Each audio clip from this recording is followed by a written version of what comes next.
Ooh, wait. Hold on. Let me get the right chat in. Hi, everybody. Welcome to the Shadow Valley stream. We're doing great here today. OBS messed everything up. Surprise, surprise. But I have to be on the screen in order to fix it. So just give me one hot rootin' tootin' minute. Shane? Shane? Wouldn't be Tales from Shadow Valley without tech issues, would it? Hey, that's the perfect intro in. Hi, guys. We're back. All right, welcome back to the Bard's Playhouse Presents Tales from Shadow Valley, Season 3, Episode 24, Jackal of All Trades. Thank you so much for joining us. Now let's bring in our wonderful cast. We have Eldritch as Khan, the Bloody Rizzolo. Always great to be here for another beatdown. Oh! Shane as Umbromancer Zavid. I am very tired today, so this is going to be a good one. It will be. And Elliot as Reese Guiltleaf, the Heartseeker. I'm snacking and packing you. As always, I'm Lumpy Bronzearm and will be your DM for today. Last time, Lux Et Umbra fought off ravenous vultures in the desert. The scavengers had swooped into an encampment of nomads, feasting upon the dead people and camels. A huge dire vulture flew in from the south during the commotion to claim its supper over the rest. Catching Zavid and Khan within its mighty claws, the bird of prey attempted to eat them both, but only managed a small bite. When things were at their most chaotic, a stranger ran out from the sand dunes, casting a mighty slow spell upon the vultures, seemingly coming to Lux Et Umbra's aid. The stranger then freed Zavid from the bird's talons upon the back of Rottrot, giving Khan the time she needed to teleport herself onto the back of the soon-dead Carrion Eater. Reese made quick work of the remaining vultures with the aid of his lightning genie blood. Once the fight abated, it became immediately clear that not all of those eaten by the vultures had been dead at the time of consumption, a sign that Abalon the horse is now in alignment. Reese ensured that not everyone became a meal, however, saving the life of a young woman named Pushpa. The stranger introduced himself to Lux Et Umbra as Old Bix, a desert hermit who hurried over to aid the Uriba tribe. Zavid was immediately suspicious of the far too average human man before him, and gave himself the power of true sight, revealing a shocking secret. Old Bix was, in truth, Saint BX9, the Chosen of Cassandali, or rather, the exiled Chosen of Cassandali. Back upon the shell of the great Monhatnus, all was revealed. The conjunction, the key to Rovagug's prison, and the extraterrestrial origins of Cassandali, goddess of information. In life, she had been an elvish scientist on the planet of Castravel. To help her people explore the planets, her brilliant mind was uploaded to a thinking machine, whereupon she lost all her memories and sense of self, all save one, her name, Dr. Cassandra Lee. Saint BX9 was the only servant of the Iron Goddess to survive to this day with his mind fully intact. Shortly after her excavation from Galarian's icy north, Cassandra Lee and her other servants became infected with the Dread Virus, a corruption of her synthetic mind implanted by Nyarlathotep in disguise. As Khan contemplated curing the Iron Goddess of her divine affliction, she heard the howling of canines. Before an alarm could be sounded, 6 massive jackalwares riding atop even larger 3-eyed jackals bounded down upon the shell of the great tortoise Monhatnus. Jumping into the fray, Reese peppered the intruders with arrows, sending several tumbling to the sands below to be crushed under the turtle's feet. Khan called upon her newly learned magic powers and redirected a bolt of furious lightning upon the ravenous beasts. Thinking quickly, BX9 opened a portal in a palm tree and beckoned all through. Using his trusty mount Rottrot to ferry the Malen'ki through the portal, Zavid ensured the last surviving jackalware did not escape to its master. The safety of Monhatnus is compromised. Cyrenulia is no longer safe. However, the Lamashtuns have foolishly revealed themselves. And today that is where we're coming in. However, as per usual, we come in the floating infinite void, atop the massive fortune teller's scroll of Baba Yaga. Each of you stands among a dozen cards, the size of basketball courts, with the pictures of gods on them. Several have been flipped over, but another will be on today. Baba Yaga stands before you, massively looming over you on the horizon, her raven locks floating in the air. She looks down to you and says, "Good day, players. Welcome back. Oh, hey. Hi. It's good to see you again." No, well, it would appear that, Shane, it is your turn to pick. Come forward, please. Right. Now, here's the thing. There are a few choices that really stick out to me.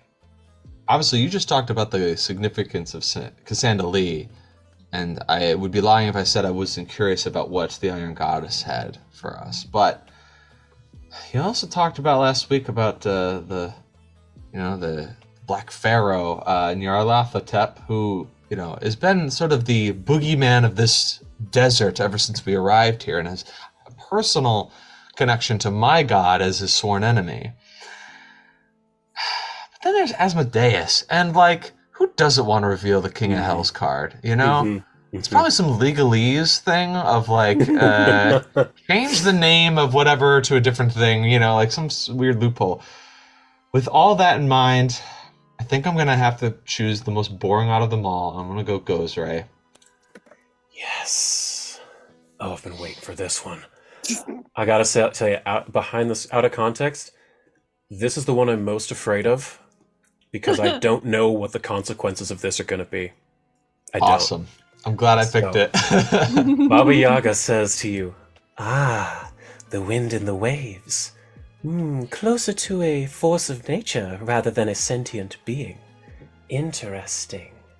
She flips over, she reaches her mighty hand down and grabs the card, flipping it over, and she says, Whispers float across the sky, far away o'er lands they fly. Speak your words for to hear by all of those far and near. The wind carries your voice to all who hear. One time only, you can make something you say be heard by the entire world. My god, Savid. Savid picked the right one. Oh, yes, this is so good. Because you need to think before you use this card. Because think about this. If you say, hey, everyone on Galarian, the conjunction is coming, we need to get together and ally, all of your enemies are going to hear that. Right. If you have a big, hey, enemies, fuck you guys, all your allies are going to hear that, and maybe they'll get freaked out, like, what was that? Why did someone just say fuck you in my head? So, I am terrified of this card. Is it like a card and I activate it? Can I put it by my butt and fart into it? Everybody just hears a really big fart? Yes, you could. Like I said, I'm terrified of the consequences of this card because I have absolutely... carries it away. The wind all carries can it. Hear. So let me drop that in your inventory. Gozray, the wind and the waves. You can use that however you'd like. I need to look at the cards in my inventory. I need to see what I can do. Y'all have quite a few. Let's see, Abadar, Gozray, and the one I else? need to be paying most attention to is the Bastet card. So please help remind me when Elliot or Eldridge, if either of you roll a natural one on a critical on a saving throw, that card triggers. So before anyone throws out hero points on saving throws, I keep forgetting that card needs to trigger. Okay. Shane's already used it. That's why his picture is on the Bastet card. But Baba Yaga says to you, the power of the wind. This shall be an interesting use. Very well. Ta for now, players. One could say... Ta-ta! One could say Zavid is the wind beneath her wings. He is. And Baba Yaga He eats so much meat and cheese. Dairy does make him airy, as we've canonically discovered. So, where we come in today... I also have a scroll of unseasonable squall in my inventory, and I'm like, where did that squall come from, I wonder? You've had that scroll forever. But where we come in today is all three of you had just jumped through the portal that Saint BX9 had made in the palm tree atop the back of the Great Manhattanus. You appear on the other side, and what you see before you is a lot of sand everywhere. There are several large boulders. The camels that you push through are on the other side. They are being pulled together by Flora Honeyhill and Fenton Riverwater. They're trying to calm down these camels after the big fight that just happened. And you can look around and there's a small shack over to your north, a large outcropping where the Dipsomancer Samara Moonflame appears to be on lookout. But in front of you, you see your new druid friend, Saint BX9, who, for help, is currently not wearing his mask, and you can see that he is, in fact, the fully artificial robot, the chosen of Cassandra Lee. He is an android, as you have figured out. He looks at you and says, yes, Lux Et Umbra, yes, please, come. The portal should close momentarily. And as sure as that, it closes behind you, and there's only a tree left. All right.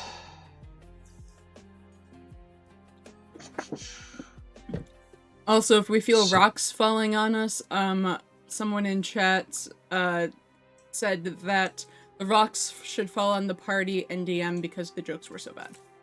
Thank you. Kidding me?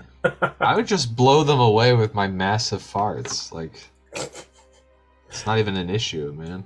It's not. It's really not. Oh yeah, and by the way, you can click yourself and shift-click on your mount to make them also walk. Oh, shift click? Oh yeah, right. Yeah. We're together on the same one. I forgot about that. You are, yes. Hop down. Hey, Reese is gonna hop down and see the owl and hop back on. Like, hi, buddy. Where's Sarah Nulia? Where did she go? Oh, is she not? Oh, she's down here. I see. Oh, did I not? She's Yeah, there shrunk she is. because she's She's now a a token. Yeah, she's a token now, yes. She's not an image anymore. But Sarah Nulia is with you. You managed to get the only ones you didn't manage to get out were 2 camels that were killed by the jackals, which, all things considered, that's not too Acceptable bad. losses. That is yeah, an acceptable loss. An unfortunate loss, but an acceptable one. And Zavid and Saint BX9 is helping you all with your mounts. And Zavid, as you walk towards the shack there, you do see that Malen'ki Soft Sun and Zenma Great Shadow are both up there with Pushpa Sridhar laying on the bed. She was the one who was injured in the Jackalware attack. Mm-hmm. Yeah. So I just kind of look in. Is everyone all right? Well, we're a little tuckered out from having to... I'm still not used to that flying spell that Claude did on me. That was really invigorating. But, Pushpa seems... I'm not sure what's going on with her. I can feel that she's in a lot of pain, but even though she's unconscious. And yes, I'm not sure, but her fever does not seem to be wanting to go down. I'm gonna look, and I'm gonna just run through some of the obvious ideas. It could be ghoul fever and other things. I want to make a medicine check on it. Yeah, absolutely. Do a medicine check. No, it can be public, I guess. That's fine. Wow. Wow. Dude. Okay. Dice gods have frickin' spoken. Natural 20 for a 44 on your medicine check. First roll of the game. Hey, what's wrong with her? First roll of the game. Hey, what's wrong with her? So, as you're looking over her, she's laying on the bed, making pained noises, and instinctively grasping at like her stomach, lower stomach area, and you're looking, and you could swear you see a bulge move around under her skin. Risky surgery. We're taking that fucker out. You can roll over your nat 20. It cuts from me like looking, and then you see the bulge move, and I've already got like a mask and gloves on, ready to work. My Serenite healing toolkit. I'm so glad Reese isn't there because he'd puke a little. With the Serenite healer's tools, that adds a +1 for a 45. Is 45, that's totally fine. And I want to you can have excise guidance. this thing. We'll call it guidance for a 46. Just why we can. not? It's fun for the numbers. So Number go up. number go up, burr. So a nat 20 for a 46, huh? Yes, you see this thing, and it's moving around her abdomen, stomach, same thing. But you can see this bulge slowly slithering around in different directions, and Malmia and Zenmo are both absolutely disgusted. Oh, I think I'm gonna be. And Zenmo actually does run out and begins to puke outside. But Malmia is staying with you as sort of your nurse to help you in this procedure. Yes. I think Blood if I pressure here. Make sure it yes, I doesn't grab it. enter this area. put the forceps on there, and yes. Yes. So, And and finally, that. you snatch it with forceps, and you're able to take your scalpel, slice open on Pushpa, and you pull out what I can only describe as a crustacean with two large hooped hook claws, several tentacles coming out of its face, the head of a jellied squid, and long feeler tentacles at the bottom. This is the creature you pull out of Pushpa. What the fuck I would is like wrong to make with you? I'd like to make a check, but also this looks like those Magic the Gathering enemies, that all make each other better, slithers or skithers or whatever. Oh yeah. Sliver. Slivers, that's right. It looks like a Fucking hate sliver. Sliver death, by the way. Yeah. Fuck that. Let me make a check for that if I could. Absolutely. What would that be actually? Occultism or religion in the tower? You know I'm gonna do religion. I know you are. If I can get away with religion for shit, I will. Not me learning about that. You realize that the blessing of Lamashtu, as it is described by the faithful of Lamashtu, is to be impregnated by a monstrosity, because she is the mother of monsters. So bearing the child of the mother of monsters is considered the highest honor and boon. But by bearing, that just means like it needs to be like like a parasite punctured in, not like traditional That's childbearing. correct. Yes. Got it. So she was injured. Got it. Okay. Yes. So She was in the attack at the encampment when the jackals attacked, and she got implanted with this during that attack, and she was left to the vultures because that would have let it gestate in her out in the desert sun, but you got to her in time. I think this thing probably isn't going to survive very long outside of a host, so I'm just going to look at it, and I want to shock everybody. I'm going to walk out. I'm going to tell my nurse here to just make sure she's stabilized. I'm going to take the little thing. I'm going to walk out with it. Hey, everybody, look at this! And my forceps, the little thing swimming around. Happened to me. This is one of Lamashtu's little children. She had infected Pushpa with that parasite that I've just removed. Great. What are you And, doing with it now? Are you gonna kill it, or do you just want to play show and tell? I That's an kind of want to show you abomination. all what we're up against here. Do not let them injure you with any sort of I don't know what you would call it. A sort of some things have claws that they're able to insert like parasites or eggs and when they attack you. That is probably what happened with her. So be careful. If you are injured, you let me know immediately, or this thing will be fucking running around inside you. It's a truly disgusting creature. You've No, never I'll, seen anything like it. Normally, Reese would make some form of innuendo, but he's too grossed out at that point. Too grossed out by this evil shrimp. Yeah, it doesn't even look delicious. I tried to find the grossest little parasitic creature I could possibly. I went through like 30 different images on Google, and this is the one I settled on. I hope it's It's good sufficiently creature design. horrible. Finn, what the fuck is wrong with you? Yeah. I'm gonna yeah. just light like a torch or something and just burn this fucking thing. It screeches as you set it on fire, writhing, and finally, like an insect, it shrivels up on itself as it dies. After I do that, Well, I needed to make sure that Pushpa's alright, so now you know what we're up against. then I'll run back in here. And again, I'll just roll over you now, 20. Push was fine. You did a great job with your surgery, and with Malmia here, she has a tiny bead of fire at the tip of her finger, like in She's cauterizing the yeah, she's cauterizing incision. the wound. It's just like in the history of Bardock when Frieza does this and has a tiny little bead on his finger and then turns it into anyway. But yeah, she's just Yeah, cauterizing the wound instead of using stitches with a very tiny bead of fire at the tip of her finger. But Nice. she seems to be. She seems to be stable. She is breathing, and no, the bleeding has already ebbed. I'm gonna just look at this lady and be like, you are like the luckiest person in this entire desert.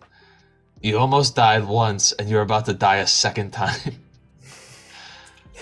She's unconscious but breathing. Yeah, I know she can't hear me say this. I'm just saying it kind of for mine and the Right. nurse's benefit. By the way, what's the nurse's name again? What was her name? Malmia Soft Sun, the wound burner of Ra. I'm gonna say Soft Sun, Soft Sun. because that's easier to remember. Thank you for helping. Just could you keep an eye on her? We need to talk about what we're going to do next. Of course, I shall keep her comfortable. Bix over there, he has plenty of water, so I am able to. I will keep her hydrated. You did amazing work. I could learn a lot from I don't this, even say that. I you. was like, no, and I just like walk out. Yeah. Not Oh, really that- taking- Praise 20. disgusting. Right. Yeah. That Nat 20 right out of the gate was something else. That was an important one Right. too. Holy shit. Yeah, I come over. I'm like, wasn't meaning to show off there. That was weird. Sarah, Yeah. before we were ambushed, I was going to ask you about what we're going to be doing next. Well, You see, they attacked the turtle. They found it. So obviously that's not safe anymore. This place is not hidden from anything. It is just sort of out of the way. Eventually, our enemies will find it. I And I look at Bix. could probably buy us 24 hours with my magics, but then we would need to move. So if all of you need to rest, we could definitely do that. Can bring him back to So- Druma. This is true. I have a scroll that could bring most of you to Druma. And so what I was about to offer is a way to sort of fool any enemies that we might have. what do you have in I- mind? I have a ritual that I've been sort of studying. This ritual is creates a sort of copy of a person that stands up to most scrutiny, at least for a while. It takes a day to complete. All I would need is a piece of your hair or a drop of your blood, something like that. The drop of your blood would be the most authentic, but I think it might be a little bit too risky. Essentially, a part of you and some, oils, minerals, pigments, things that are Sure. cost something. I could create a duplicate that looks like you, talks like you, and is in all other ways your twin. It is not you. It would be loyal to me, and I would have to instruct it to copy your behaviors and try to emulate you. But it would be your decoy, your simulacrum. Well, that's a really great idea. It could go with you, and if you went and found that cult of Lamashtu, the ones who are looking for me, they would think they found me, and it would at least draw their eye for the short term.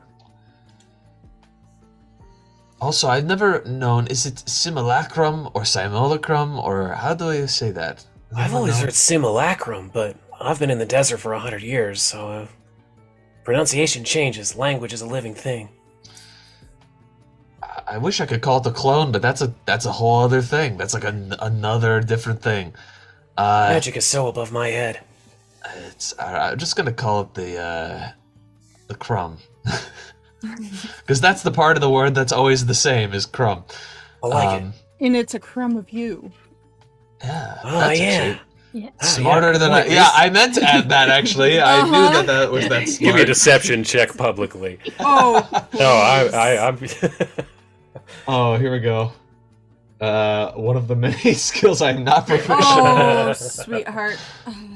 yeah. I They don't know. even. Yeah, Level ones can tell I'm lying. Like that's. absolutely can. Yes. But the crumb, I like it. That'll work. What do I have to do for this? I pluck out one of her hairs. I don't even ask. This'll do. I'm going to be using. I have feats and stuff for this. Hold Hell on, let yeah. me double Your check. ritual I got- caster reduces the time of rituals for sure.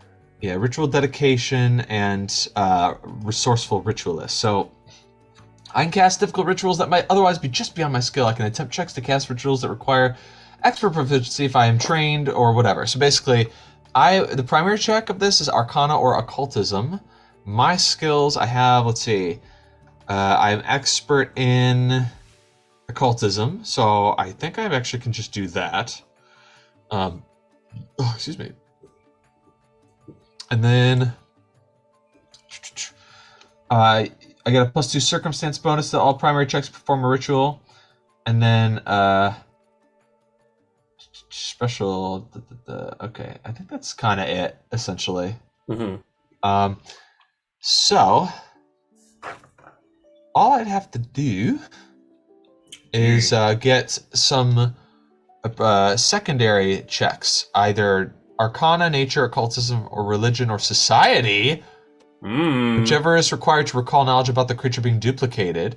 I think Society, looking at Reese, would be very, very helpful. What were the secondaries? Society and what? Society or any of the knowledges, like Arcana, I Nature, got a or plus Occultism. 29, so I think I can help. Oh, crafting too. I look at Cod. Oh, Would you like crafting. to help? Well, there I you would go. love to help. So, yeah, explain how you're setting this up. This is a very cool. Oh, I need Why would you- a one of deception. Does anyone have deception? Ooh, Does Sarah have deception? I doubt it, but let me look. Sarah. Yeah, Con has She does. deception. 21. Sarah has Ooh, 21 to that's deception. better She than can my help with 18. her own ritual. This would be the most authentic crumb ever. Yeah, Yeah. hell yeah. So cool. Sarah will help. Because I did give her deception. Yes. Yeah, I only She have doesn't plus have diplomacy. 19. Her diplomacy is 4. All right. So basically, this is a day-long ritual. I need to make an occultism check because it has a secret trait. What does that mean? Oh, you have to roll in secret. Yes. No, I like having them public. We've done that for every ritual so far.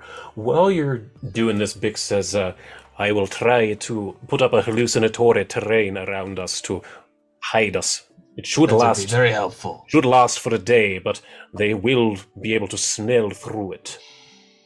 And as he's doing that, like I could put these little stones kind of around. But yeah, this is sort of happening as you're doing your ritual. So what does this entail? Yeah. So we get into the. I would say probably want to go inside or in the shade or something. So I probably go over here near the rock, have us gather around a sort of area in the center, and get all the materials that we need. I keep a lot of this stuff in my shadow. Like my shadow is just me carrying a big backpack, so I'm just like pulling out like a lot of the material wealth we have. It's sort of like a bag of holding. So it's like I'm getting looking through gems, finding the minerals, pigments, things like that. This is ice or snow sculpted in the shape, so I would also need to freeze some water. He's got the water. Can anybody freeze water? I believe I can help with that, yes. And Bix comes up and is able to. He has freezing touch or whatever it is, that cantrip. Yeah. Ray of Frost. That's it. Ray of Frost. He does. So we'll call this 27 cold damage. We'll call that enough to freeze some water. He's a druid. If you didn't know, Bix is a druid. Yeah, that's actually perfect. If we get enough water to create a life-size, like a big ice sculpture block, the crafting check will be, Khan, you need to make this look like her. That's awesome. And then You can get her guidance. with the society from Reese, you just have to. We're gonna basically teach this thing how to sort of mimic her behaviors and deception. And I'm looking at Sarah Newley. I'm like, just be authentically yourself, I guess. As much as you want other beings to think it's you. So like, what we're gonna do after this is this clone is either going to be with us as a decoy so that they fight us and not you guys, or you're coming with us and this clone is going with them and they're all going to Druma. So it looks like you went to Druma even though you're with us and we would disguise you, right? It's up to you where you want to go, Sarah. Well, I mean, I can be of use pretty much anywhere. You said you're going to a city of the undead, right? Yeah, it's going to get a little hairy, but they're not Lamashtu cultists, so they're probably not after you specifically. Well, that and, I mean, I'm a paladin of Sarenrae, the Dawnflower. If there's anything I like and she likes, it's taking out undead. That's also a good point. I forgot that we might need to fight them and not befriend them. So, But yeah, if you that think- would be useful. If you think the safety of Druma is what's called for, since they don't have my blood yet, I'll go to Druma. I mean, you've got Bix here. Yes, I'm willing to help and aid in whatever way I can. If you need me here to help you with the city of the dead, I can do so. However, if you'd like me to guard over the Malen'ki here in Druma, I will do that as well. I think you should come wherever Sarah is going, because we might not be enough to protect her. If she decides to go to Druma, I think you going to Druma would give you more resources to get more up to date with what's happening, and you might be able to. You might have more to do if you are in Druma rather than here in the desert. But if we're going with Sarah, you coming with us would be great help. Well, I guess this leads up to one last question then. Are you going to the city quiet or loud? Because I don't do quiet. And she holds up her gun. And she kind of points at the metal armor she's wearing. And then she points at her armored camel. I think I'd like to ask Cabreri what he prefers. Can I? Is that an augury? Do I have to cast a spell to do this, or can I just do a prayer? No, we've said you've just done prayers before. That's fine. I am in the shade, so I'm gonna turn towards the rock and put my hands up against the wall of the rock to get into darkness and just be like, "Hey, do we want to go quiet or loud into that city? What do you think?" Well, it would seem that the Overlady Baba Yaga has given you the option of appearing as you are undead or melding into your shadow. And you remember you do have 2 Baba Yaga cards, one of which allows all of the party, in any party member, to sort of goop into your shadow for a few minutes. And you also have a card that allows you to, that makes everyone seem be as though they are under the effects of the that focus spell you use all the time to heal people with harm. Yeah, Undead's I Blessing? couldn't find Undead's those Blessing. in my inventory. Which ones were those? Let me look. I have it written down here. Unless Cards. one of us has it. Urgathoa and Cabreri. Elliot has Cabreri and Elliot has Urgathoa, so Elliot has both of them. Yep. Okay, got it. Yeah. But those are 2 options. If you want to go in sneaky, you have number 1, the Undeath's Blessing one. Everyone will think you're undead. So they won't be like, hey, the living. And number 2, you've got the meld into Zavid's shadow for 5 minutes. I think this is going to be the best time to use both of those. Mhm. So I think that's why I wanted to mention those. Thank you. I'm thinking. I'll say that. I'll think it took a prayer. I think we're going to go quiet then, and we'll have the element of surprise on our side. Love it. And release. I step away from the wall. I looked very weird during that. And I go, Reese. Yeah. I think quiet is the move. All right, cool. Here, I found these weird cards. You can hold on to them. But by the way, Okay. I'll have to write all these down on a little cheat Sure. sheet. so I I'll can send always them. know I'll send them to you guys after the game today. But you Because have I've also got Abadar and Lao Shupo's as well as Ghost Rays now. So I all want of to you make sure I have have the all Lao that. Shupo card, by the way. Yeah. The Lao Shupo card one is when you absolutely positively need to add 10 to your roll. Yeah, sometimes I wake up and I just I go to brush my teeth, and then in between my my fangs, I find a card sometimes. I just put it in my wallet. It just appears. You wake up and there's a card in between the 2 front. Yeah, let's see. I love it. Eldritch, no, the Shellin card has been fully used. Elliot has Cabreri. Everyone has Lao Shupo. Everyone has a Bastet. Elliot has Urgathoa. Shane has Abadar. Eldritch has Lamashtu, and Elliot has Sarenrae. I have like the And two now I have- most scary, but the one most peaceful. Mm-hmm. Now I've got Gozray as well. Gozray is the one that scares me the most, honestly. Did you say Abadar as well? You have Abadar, yeah. I have Abadar. Okay, yeah. All right. So, back in the game, Planning. I say, yeah, I go. We're going to go quiet, at least for a while. You'll have your moment to surprise everyone, but if you're planning to come with us, then we need to prepare this simulacrum to travel with your companions, your friends. She is going to take your place, and they are going to need to treat her like they would you. Do you trust that your friends can lie for you and cover? I think so. They knew me as Sarah this entire time, and they've been doing a good job of hiding on the back of the Manhattanus, the turtle. So if there's one thing they're good at, I think it's keeping a my secret and biggest staying out of worry sight. is Mr. Empath. He wears his heart on his sleeve. I don't know if I trust him to lie. Should we lie to him and say that this is going to be you? He's gonna know. He's that gonna you're lying. know, isn't he? He's Yeah. gonna know. Yeah. He's gonna know. He's the one we need to tell the truth to most, actually. I actually have a moral quandary right now. Should we tell your brother that there's a fake of you going through, or should I lie to my boyfriend? Well, no, Mythonar he should probably know the truth. Okay. I'm like, damn it. I just thought of that. I'm But- like, oh fuck. But then hearing you say that, she thinks for a second and says, but then again, He wouldn't pranking know. my little brother would be pretty fun. And it would be more authentic. He would really believe. He would be like, "What's wrong with you, sister? You're so different, right?" That'd be very Yeah. funny. Right. The I'm years into in the that. desert have changed me, so I am not the Sarah you once knew. I'm not Sarah. Well, that's for sure. Quite Not contrary. Steraplane and tall anymore. In fact, oh my god, we could make this version of you more like the one that everyone knows you as, and not the one that you Oh, currently are. That's a good More idea. wizardly, you know? Should we send my spell book through? And she holds up this ancient book for when she was a child that has the Castrovelli writing on it.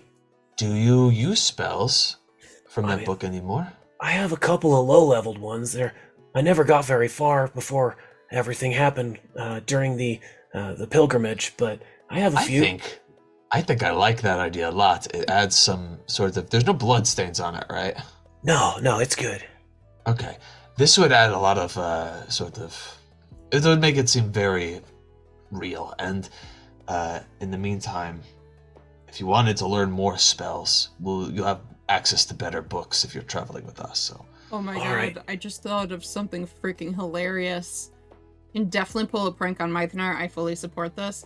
But we should definitely have a call sometime and have you wandering in the background. Works for me, but he knows you found me already, so that's nothing.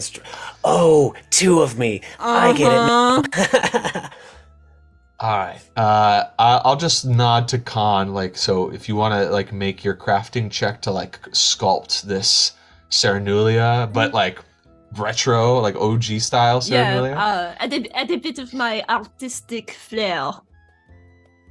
Yeah. Now that you Not to be actually cast confused spells with my too. autistic flair, which is an Eldritch exclusive.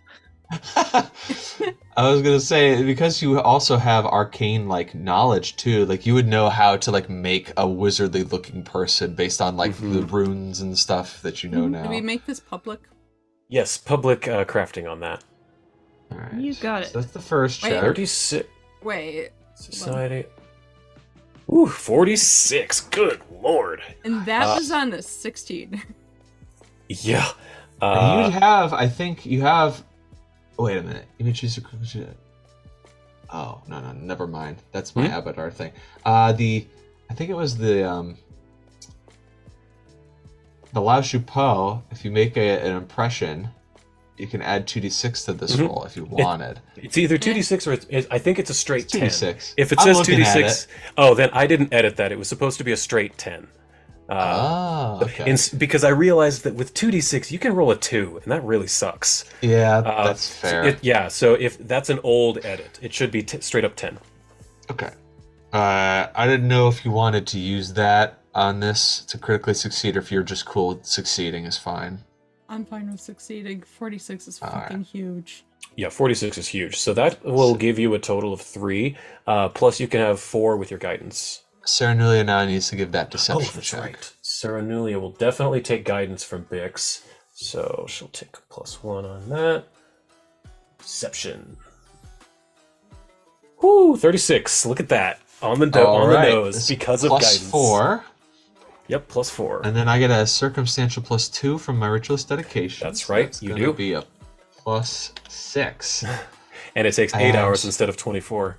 Yeah. Oh, that's huge. Mm-hmm. And the last thing I gotta do... Now, normally I'd have to be a master in this, but because of resourceful ritualist, I can only be an expert and still be able to figure this out.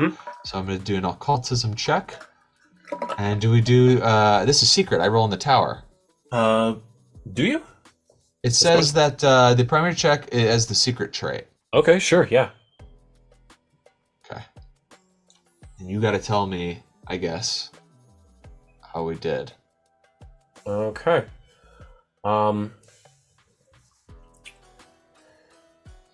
If you think I need to do a hero point, I think you I might will need use a hero point. I think you should probably use a hero point. Okay, yeah, because you didn't immediately say, Yeah. "Hey, you did great," and I'm like, yeah. You might wanna- so you might wanna- let's try that one more I would burn a time. hero point. Okay. Just make it public. I have such a bad poker face.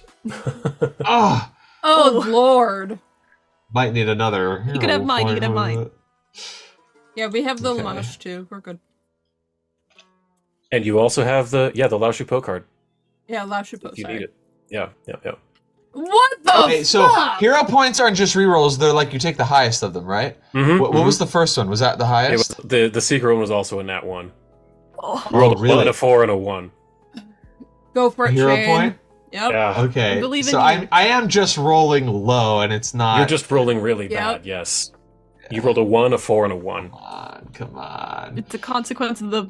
All right, now starting I'm with gonna do one. Lao Yes. Shu Po on Okay. this. So Yep. here's how the Lao Shu Po card works. You can pick any NPC. They are all listed in Discord. one. All 150 plus. If I can guess who it is, you get a +10.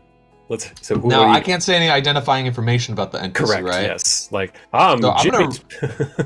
I'm just gonna read the description of Cool. the simulacrum spell or whatever. All right. Simulacrum, whatever. The crumb spell, and I'm gonna do it in their voice, and I'm gonna do let's do like 3 sentences. And, Okay. And Sure. you gotta just guess when after the 3, all right? Yeah. You create an illusory duplicate of the target creature by animating ice or snow sculpted in its shape. The simulacrum is a 4th level creature with no special abilities. If it needs to attempt a roll or use a DC, use the moderate number for a monster, except as noted below. It doesn't have any specific memories from the target, but it can use information about the creature gained from any of the casters to impersonate the target. I'm gonna go ahead and guess. Is that Gunnar son of Gunnar son of Gunnar? No, it was Tal's tracks. I don't know. I thought it was a Beatles impression. Oh, no. Hey, I'm from the Beatles. Ah, You know? now I hear it. I'll give you a 5 then. Thank you. That's very sweet. I'll call it 5. That was on me then. Damn. I thought I was like, oh, he's got to get this one, but then I forgot that as I was doing it, I'm like, I don't do those impressions very well. I'm not very good at this. I started to realize I probably should have done an Australian accent, so you could have guessed Bruce, eh? Bruce, Something like that. Yeah. I'll still give you the 5. So we'll call it a 39. That is enough on these DCs. So you are making a simulacrum of Sarah. So as you're doing this ritual, the shadows are seeping into this ice sculpture that Khan has made. And after the 8 hours are up, the clearness of the water has been fully replaced with thick, opaque blackness, opaque, fully unsee-through shadows. And it begins to move. And slowly, the blackness fades, and it is the same color as Sarah's sun-drenched skin. And it looks to you and it says, "Hey there." And Sarah looks to it and she says, "Wow, it looks and sounds just like me." Did I get a critical success or a success? You got a crit by 1. Like on it. You hit the nose. So in the Worth critical it. success, it says you bring the simulacrum to life. It has the minion trait and is under your absolute control. You gain a Hell direct yeah. mental link with the simulacrum and can spend an action to command it via this link even at a distance. Damn. Whereas a success is you make it, but there's no special link between you, and you must spend an action to command it verbally or by some other means. So this means I can telepathically talk to it. Hell yeah. And I say to this, I'm gonna say your name is Sarah Nulia. What's the last name? Arion. Arion. Or at least that is what the world knows you as. This person here is the original Sarah Nulia, but you look a little different. You are the Sarah Nulia that the world believes is Sarah Nulia. When they see you, they will think you are the long-lost daughter of a family. And I'm saying this, but I think actually Reese with the society check Sure, is saying Reese this. would be Reese is explaining giving, I think, them the history check on Yep. on all this stuff. Yep. So if you want to role play that, and like talk to the crumb. The crumb. Oh my god. Yeah, so your dad went batshit. No, just kidding. But no, Reese is just gonna fill in all the blanks that Zavid is lacking. Like, Yeah. what he gave was great, but what he missed was this detail, this detail, this detail. Also, this me and your brother are dating. Okay, I can remember that. So I feel like as a you're lot, doing but that, you're good. Con, you're like fussing over your creation, making sure things are still like, like dusting some ice off and making sure everything's like perfect. Then I would look at the other Sarah and I would say, this is who you are based on. The reason you have been created is because there are people who are after her blood. But what makes you special is you don't bleed. Oh. And as long as the world thinks you are her, they will try to find you, they will try to take your blood, and they will fail. So, your goal is to pretend to be her so that she's protected. And you'll spend time with her friends and her family. You will be known by all of them as her, and I think you'll form a real friendship with them in the meantime. I can do that. Yeah, and so I'm gonna call over everybody and introduce them to Sarah 2. Yep, Sarah 2 is now the close-up image of Sarah. Sarasulia. Saratulia, oh my god. Saratulia. It's like the sequel of Banjo-Kazooie should have been Banjo-Tooie. Also, from the chat, one of their partners is confirming that it is simulacrum, like Like simulation. simulator. Yeah. That makes sense. Simulacrum. Simulacrum. Alright, Okay. I accept that. Oh, hi everybody. I'm Serenulia, Crown Princess of Druma. And says the kind of wizardly Sarah who's holding the spell book, the Castrovelli spell book. And I talked to everybody else, and I'm like, now, this new Sarah doesn't remember what happened the past 100 years, which means it's up to you all to fill her in on her life and what happened. Tell her stories. Tell her things that you really like about Sarah 1, and let her know that what she's doing is a good thing for not just Sarah, but for the world. Once she knows these stories, she'll be able to tell them like they're her own. Whatever's good for Sarah is good for us. I mean, I think it'll be fun to get to know her again. Yeah, it's amazing that you were able to make her out of ice and magic and shadow, but she looks so real. She is real, is she? Says Flora and Finton. Yeah, I mean, she kind of is. It looks exactly like a target. I think I'm real. We don't have to get so existential about that. It might be a buzzkill, you know? Her deception check to pass herself off as Sarah Nulia is equal to Sarah Nulia's deception modifier plus 4 status bonus. So it's Wow. 25, I think. Plus 25, yeah, 25. So she's got a decent deception to be Sarah Nulia, but she's only like a 4th level creature with no special abilities. She doesn't have like anything. Mm-hmm. Cool, but just a good, really rocking deception check. That's great. Yeah. It really is like looking in an alternate mirror. It's illusion magic crafted over an animated ice sort of endoskeleton. It's you could disbelieve it, but then you would just see a walking ice sculpture. Whoa. And then she kind of squints her eyes a little bit, and she said, I think I can kind of see the sun reflecting off of her. But you don't want to, because if you do that, then you'll Yeah. disbelieve it, and then anyone who is looking for her will know that it's not her. Oh, okay. And then she kind of rubs her eyes and, Yeah, I guess that's better. Now, you can also see that she has a spell book and is dressed like a wizard and doesn't have that sort of side shave or anything. She is meant to look a little bit more helpless, so that it explains why she can't do all the cool things that Sarah 1 can do right now. Oh, okay. You guys would want to protect her as if it were her, so that anyone after her would think, oh, that's the one we're after. That makes thankfully, sense. Thankfully, she doesn't bleed. And I don't know if she can heal, but I think she would heal with mending. So if anyone has a mending spell okay. or cantrip or something, they might be And able to. as you're saying that, Zenmo kind of wanders out and he says, I can cast mending. I'm finally feeling a little better. But so you know, Pushpa's awake. Awesome. Let's test this out.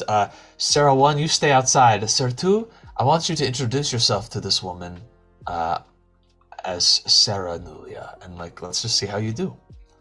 All right. and Seratulia, Eldritch, that was brilliant, walks over to the cabin, or the little shack, and walks in and says, Hey there. Glad to hear you're awake. Welcome. My name's Saranulia. This is Zenmo and Malamia. They're the ones who've been taking care of you, and Zavid here, he's really the one that, deserves all the credit here.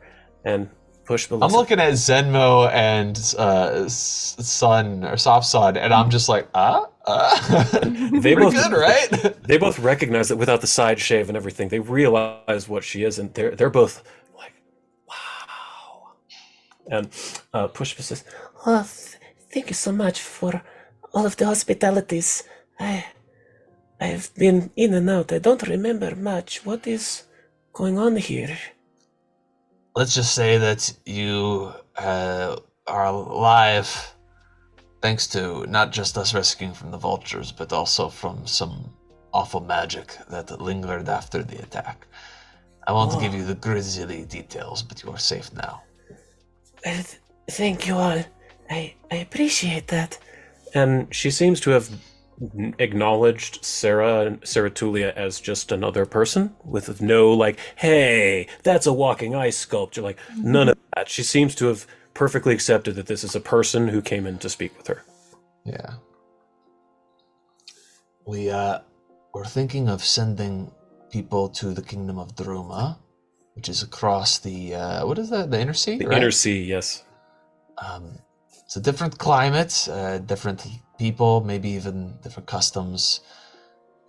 But if you wanted to accompany these folks, it might be safer for you to be there than to be here. I think yes. This would probably be better for me, so I have time to heal from these wounds. As she kind of moves a little bit. Bleed some more. Yeah. Well, we'll write a letter of recommendation so that those that are working in Druma know to house you and give you a good place to stay. Maybe a job to work once you get better, so you have some means of providing for yourself. Thank you. We will write you a travel guide. That would be much appreciated, yes. My tribe they are all lost. I am lost without them, so any guidance would be appreciated. Have you found any leads on the attackers?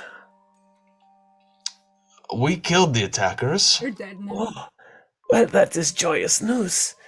Where did they come from?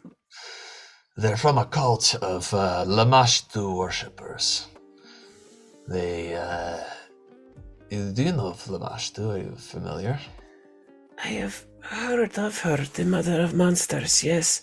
There are Jackal riders in the footprints of Rogvagog. They like the way that the area makes animals angry. Well, you were a little too close to the footprints, it seems. Yes. They're the ones that were tailing us are gone, but where we were, that turtle, that's no longer a safe place to hide. So this is your option. You can stay if you don't want to go to the room. That's up to you. But we will be going in like 8 or so hours after our like long rest, and we're all like ready to move on. I see. I think it would be best for me to go to Droma with the Malen'ki. Wise decision.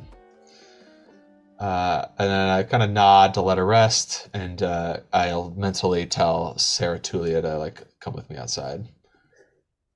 She follows as well. And then Bix says to you, I have been tracking these cultists for a few weeks out in the deserts. They are quite difficult to find as they march in single file to hide their numbers. But if you would like, I could aid you in finding their headquarters. Yeah, that'd be great, because I know they're in the general area of where they are, but it's a desert. He pulls out some maps with Zavid of Assyrian. And he points to where you're at now. I know you said you had friends on an airship. Perhaps you should let them know where you are. If need be, having an airship nearby for a quick escape might be helpful. But from what I can tell, they are roughly south. They are the main den of, as they call it, of these Lamoshtan followers. So we're talking about, like... Are we talking about, like, in the footprints of Rovagog south, or... Yes, down within the valleys. Oh, jeez. Oh, that... It's a little rough and gruff. He'll be fine. Very well. We can rest here for this evening. I can bring food for all of you, but the quarters will be a little tight, unfortunately. I will take turns with the Malen'ki keeping guard, but rest now, eat now, for we will need our strength come morning. For a second, I thought you were going to quote another thing. Oh? Princess Bride. Rest up. Good work, unless I kill you in the morning. Human are large women. Amazing. But is there anything else you'd like to do before bed this evening? Any of you? No, not really. No, okay. So I'm gonna give an overnight rest, and how about we take a quick intermission? Sounds good. Wonderful. Hope everyone will join us in about 10 to 15 minutes. We'll take our intermission. We'll be right back.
One life. Hey there, welcome back. We are back from our short intermission. Thank you for joining us. When last we left off, Lux Et Umbra was in the shack of Old Bix, Saint BX9, the chosen of Cassandra Lee. Pushpa Shridhar, the last survivor of the Yariba encampment attack by the Jackals and the Jackal Wares, had been saved a second time by Zavid with an incredible surgery to pull a nasty parasitic creature out of her abdomen. A plan was hatched to send all of the Malen'ki back to the city of Druma through use of a teleportation scroll, and then the cult of Lamashtu will be sought. This is where we come back in. It is a new day. All of you have just woken up in your own time. Reese probably a little late, as per usual. But I need for Khan and Zavid to roll me will saves, please, because it is a new day. Publicly, please. Roger that. And you're looking for a DC 34. 35. Yes! Zavid is fine for once. Ooh, that is a critical failure. Do you have any hero points? Do you want to use them? That is up to you. I don't, and I don't want someone else to use it. Cool. That's fine. Okay. So you get Seeker's Blindness, but you get the bad version of it. Oh. So, because of Aposte the Messenger's alignment, all arcane users become very focused on the arcane and nothing but the arcane. It's why wizards lock themselves into towers.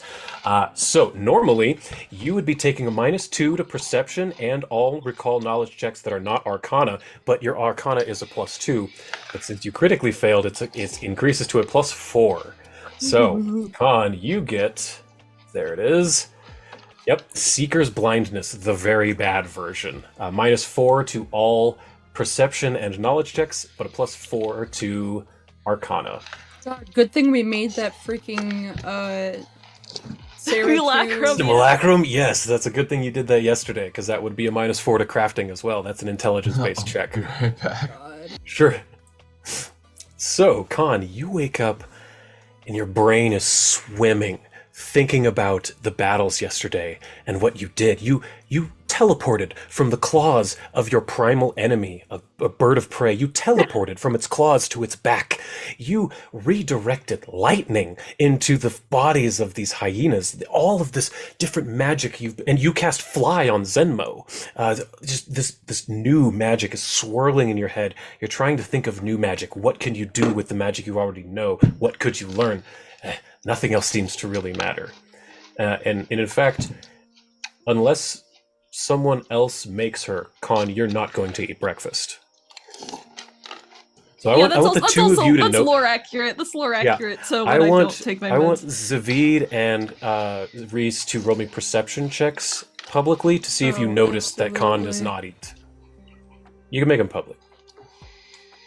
You said perception? Yes. Oh, Zavid, you immediately notice that Khan is poring over scrolls and staring at the wall, muttering to herself while everyone else see is like eating. equations and math symbols flying past her head. I'm like, is she doing that on purpose? Is she like manifesting that, or is that just how am I seeing it? It's very that literal. Powerful. Yeah, you're seeing math floating around her head. Well, we're going to need to force feed her somehow. No coffee. Oh, that'll take everything down to a -6. Yeah, please. And BX9 comes up to all of you and says, I have prepared water for everyone today. Here. And he hands out some just skins of water because he cast Create Water because he's a druid. There we go. Hey, BX, I have a Yes. question. Of course. You knew Cassandra Lee best out of like everyone, I think, right? Yes. I knew her. Well, I had seen her before her mind was uploaded into Horizon's Pursuit, the ship we took from Casrevel to Galerion. So you know how hyper focused on her work she got, and Absolutely. how did you get her to eat? Well, we would actually have to physically cover her work, take it away from her. Pull her attention away from the work. I look at the fucking blade at the side of Con, like, that's not an option. I see what you mean, yes. Perhaps I do not assume that catering to her better judgment would work. I have an idea, though. What do you think? Whisper, whisper, whisper. Basically, what I'm going to try to do, I huddle together with BX, and if Sarah's with us, Sarah and Reese, be like, I want to make a nutrient, like, paste type of thing that you can just swallow, you don't have to chew. Something that's super easy to just consume. It's not going to taste great, but it's going to be all the nutrients she needs for the day. And then I'll cast Paralyze, and then you guys just, like, squeeze the paste in. She just eats it, and then we run, and she can get back to her work or whatever, but she will, like, not starve and die. She'll have to choose between chasing you down with her knife or continuing her work. And I think we know she'll continue the work. That's the funniest thing So I've ever funny. I thought you were gonna go in like a glue trap direction. She might, but you might save from the spell. So, That's like, true. I might cast the spell, and then you'd also have to make the decision: do I get him to stop casting spells on me, or do I continue to focus on what I'm doing and just hope that my fort saves will win me the day? As you're having, and BX9 starts to cast another spell. He says, "I can handle the paste portion," and he casts Create Food again because he's a druid and he can. He creates what's it called? Go-gurt? You know, the thing they do to, like, top cakes, like an icing thing that's Oh my full of, God, like, yes. yeah, it's one of those. Yeah, he makes a cake piper full of this nutrient-rich, like, bland, horrible-tasting paste. I think this might do. And I'm, like, feeling the consistency. I'm like, it's liquid enough. She can swallow this. All right, here's what we're gonna do. I'm gonna cast the spell. She might kill me. You guys have to move quick and get her to eat this. I'm gonna cast Warp Step for my cantrips. Okay. So let me look up the spell Paralyzed because I think I Con need needs to to make make something. She needs to make a save. It's gonna be a of some kind. Fortitude, I think. Yeah. Which I think I have a decent chance of having her fail that one, but I think it's her worst one. Will is her worst one, but Will? Fortitude isn't great either. let's see. Oh, Paralyze isn't technically that's a arcane spell, so hold on a sec. There it is. I linked it in chat. Paralyze. Okay. So what is your DC, Zafid? It is a will. It's a will save. My DC I think is 30 something. It's 36. 36. Okay. Wow, 36. Yeah, so Con will save DC 36. Whatever happens, it will be funny. Yep, true facts. No matter what happens, it's going to be funny. Fail. 27 Fail! is a fail. So that's Okay, paralyzed so for one round. So you have 6. So in this round, I'm holding Con in place. I'm like, go, go, go! And Sarah Nulia runs up and you do athletics. I want Reese, you to also do athletics. Okay. Oh God, Sarah got a 26 on her athletics. Oh no! So Reese, go roll athletics publicly. Fine. That's much better. 38. I have Warp Step too, so like any extra I got. So you get 6 seconds with Sarah Nulia and Reese holding down the paralyzed Con. What do you do, Zavid? I just cast the spell and I'm getting ready. If I have to spend another spell slot, I will. Then BX9 will be the one to pipe the nutrient paste. Yeah, basically you have 6 seconds to empty this tube into her mouth so she can swallow it, and then we just run. Yep. Then they all bail. Con, all of this happens to you in 6 seconds. You're thinking I like to about think magic. that Con maybe like her ears twitched at like, oh, there's magic happening behind me, and there's almost like a look of intrigue on her face that is ghoulishly paralyzed in there. Then you get a big ol' like squirrel cheeks, hamster cheeks full of this paste, and it makes its way down sploosh into your stomach. How do you react after that? Because after 6 seconds, you're no longer paralyzed. Yeah. For some reason in my head, like, you know when you have to give cats pills and you kind of like pet their throat to make them swallow it? Uh-huh. I imagine that like Vix is doing that. And Con just bites his hand. I probably deserved that. She shakes it around. I linked the appropriate photo in our Discord. Oh, Oh, and I gotta be right back again. Hold on. sure. No, perfect. So Con manages to get her breakfast. That was hilarious. It was really good. Oh, what a way to make that happen. Good lord. Well, now that all of us have had breakfast, I suppose it would be good of us to not burn any more daylight than is necessary. Once Zavid comes back from wherever he went behind that rock, we will get started with the teleportation. What is him in those And- rocks? Seratulia is standing with all the Malen'ki, and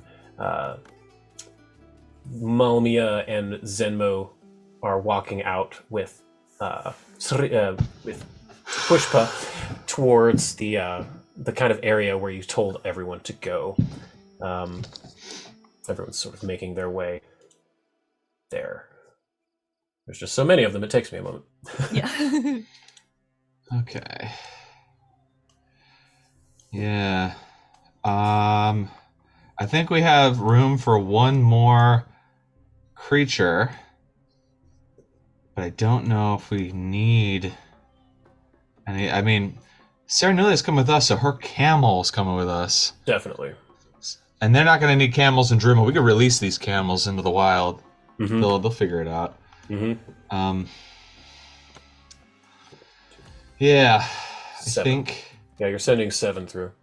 Yeah, the way it's worded is you and up to, but I think this is a simplified version of the spell. I don't think it needs to be me. I think I can No. send other people away. Yeah. So, Where are you sending them specifically in Druma, and are you giving anyone a heads up? 'Cause you do have I think them send in. I think I did already give Mythanar somebody. No, I No, you gave what's her didn't. name? Maris. Yeah, Maris. I'm calling her up. Do-do-do-do-do. Yes, Ba-ba-ba-da. What's the sitch? this is David. Yes, it is. It is I. We've had a bit of a success, a windfall, you could say. We're going to be sending you the Lady Serenulia Ariane and her friends, her retinue. You have found her. Wonderful news. She's a bit shaken up. Her memory's a bit hazy as the magics of the desert has sort of time has worn her down a bit. But she is in good health, and she has friends who care about her. These people have protected her. They are to be treated with respect as well. And Of course. we have one more person. She's not related to any of this. She was a refugee that we found. Her whole tribe killed by the Mashtu cultists. Oh, dear. She is also a very sweet person, and it just needs to be able to start a new life. We offered Druma, and she accepted. So if you could Of help her course. out, that'd be great. Of course. We will do as you say. As my charge as steward of Druma, I shall make it happen. Where shall we be expecting them? Well, I was thinking of sending them to the throne room. If With you the could prepare camels? it for their arrival. Ah, yes, No, of course. hold on a second. We're not sending the camels. We're just releasing. Oh, No, we're not. It's all right about that. We're just trying to figure things out here. We have a lot of moving parts on this this plan of ours. Yes, of course. But I hope you know they were using the teleport scroll for this, which means that we are not coming back via this route. That means Very it might be a while before you see us again. All right, thank you for the heads up. I'll be sure to make the proper accommodations for them. I shall be in the throne room in a matter of now. Okay, and one last thing. You already have been charged with the protection of the Ariane family, so I know you take this more seriously than anyone else, but they know about her now. They know of her existence. Those cultists found her earlier, and we killed all of them, but there's no telling maybe if they were being observed from afar or something, so just be on high alert and make sure. If you need to lock her in Danny's tower, if that's what it takes, do it. Of course. Hopefully it will not come to that, but if we need to, we have the security has been extra tight recently. If there's one thing her father did right, in a way, was sheltering his child. I mean, that was actually a good move. It was unfortunate for Danny's sake, but it actually helped the world at large. It was best for all, bad for one. Yes. Perhaps we can get some use out of that. Anyway, I will not delay you any longer. We're sending them over now. Very well. Click. Hang up. Sayora's little hologram disappears. Lord Maris. Yeah. Okay, so when was the last time you used a scroll? It's been a hot second. Yeah, it's been a minute. I mean, Unseasonable Squall I have had forever, and I'm like, I'm never using this. That's just not. There's not a use for this. If I want just a gust of wind, I guess I could use it, but I basically get everybody together. I try to get them closer. I tell the simulacrum to like get a little bit. Everybody kind of gather around. Okay. You're all being sent to the throne room of the castle Arion in Druma.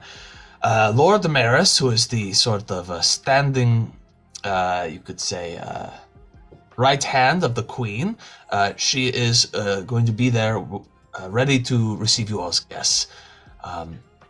They are going to protect you. And I also look over to Sarah Tulia and I go, especially you.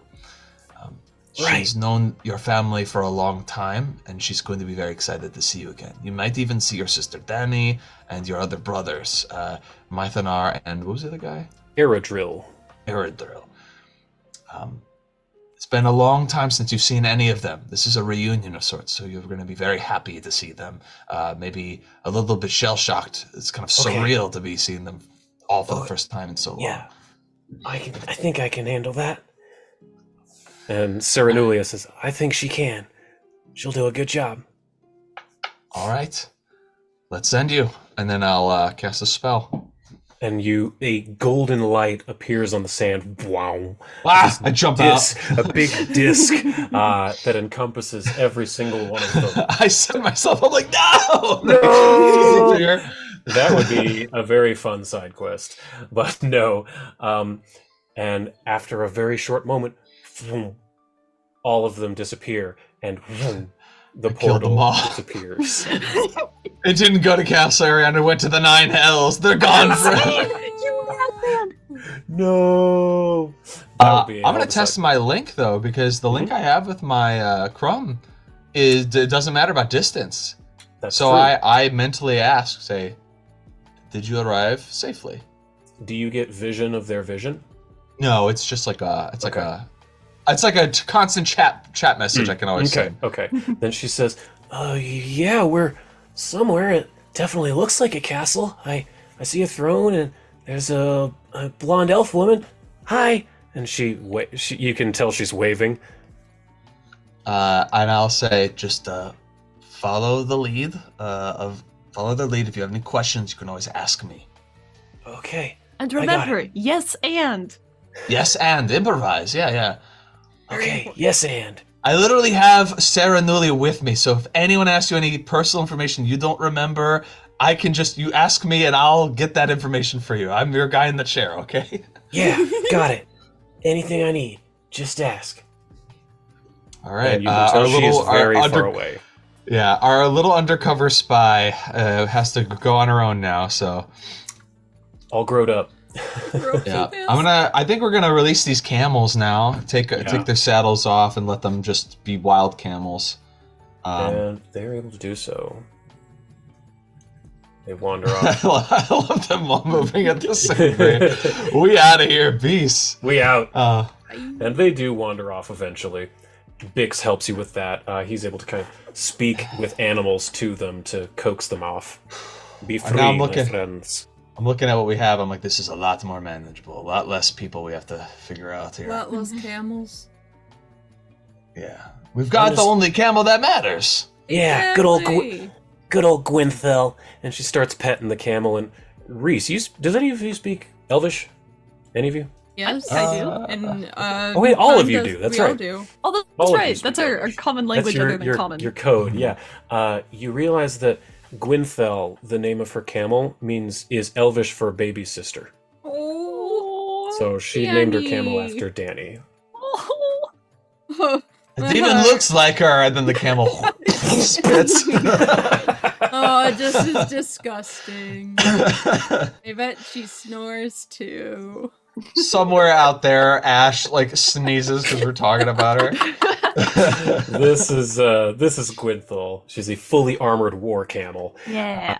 You look Paladins get to choose one of three things. They get a blade ally, a shield ally, or a mount ally. Demirius had the blade ally with his big bardiche or whatever it was, and Sarah took the mount, so she has a war camel. That's technically a celestial. Yeah. That's awesome. That's actually like the coolest thing. I wish more people would do that kind of thing with their paladins. Yeah, everyone takes blade.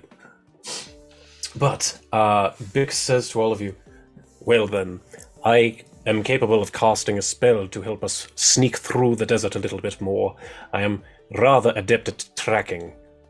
Out of game, Bix is a druid, but I built him like the most ridiculous ranger ever for tracking. Oh, so he's like Reese, but like, you know, Reese but is a way ranger, more.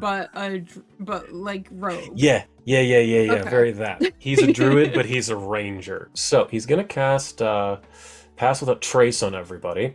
So you will get +4 to all stealth checks. Woohoo. Awesome. I'm gonna say for the record that the way that you're able to like pry Con from her work is like letting her try to figure out how Bix works. Basically just having him be a big fidget toy. Mm-hmm. Perfect. Very well.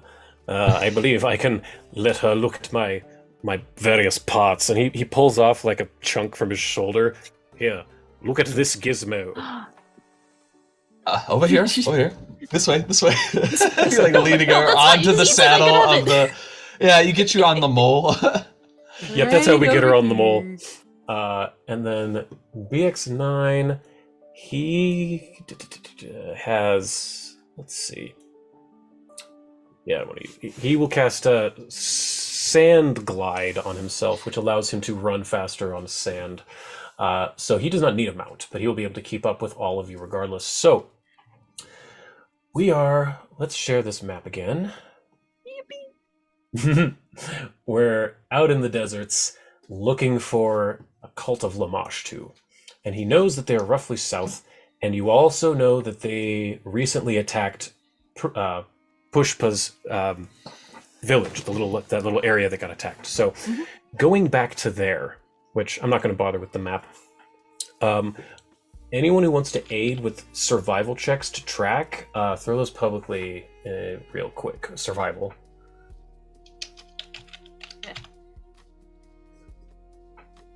Ooh. That's still an assist. That's a +1 still. Ooh. So Bix gets, and he's in his favorite terrain, so that's a +2. And he's a geomancer, which is not +2, plus guidance, so +7. There's a reason I built this guy like this. He's a legend. He has legendary in survival, so he just got a 46 survival Holy check. shit. Yeah. So you can all close out of Bix's shack now. Mhm. So quickly gallop. You're not even galloping. Your mounts are capable of flying. I assume you cast the your usual. I think I do it again. mounts. Now I have to do 4 of them though, because we've got another mount here. No. You only have the 3, right? Cernulia. She doesn't need. You don't need to help her summon. That's her mount. She's got her camel. Right, but I mean, okay, yeah. It can No, fly. I mean, if we want, it can already fly. It can fly. Yeah. Oh, thank God. That's what I meant. Like, do we need to give it No, flight? it's special paladin mount. It can fly. Hell yeah! So I cast 3 spells. I gotta go back to my tracker because I had it all. Yeah, it's your 3/6. Yeah. But yeah, that's all you need is the ones for you 3. Because Bix can sand glide. Hell yeah! Yep, he has favored. He's a geomancer, which gives favored terrain. It's a fun little dedication. I'm gonna do Ant Hall as well as Long Strider. Mm-hmm. Well, right. Yeah, not any yet, buffs not you yet. want to get now would be basically the time for any buffs. Ant Hall I'll have up, and then I'll put on Long Strider when we start to get close to setting down. So he says, I believe the tracks end up here in this crevasse in the rock, because you're in a very mountainous desert. It's not very flat, and so you pull your mounts down, and there's a very small crack that doesn't seem to be big enough to get the mounts through.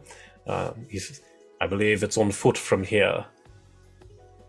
If I do warp step, would that encompass everybody? What does warp step do?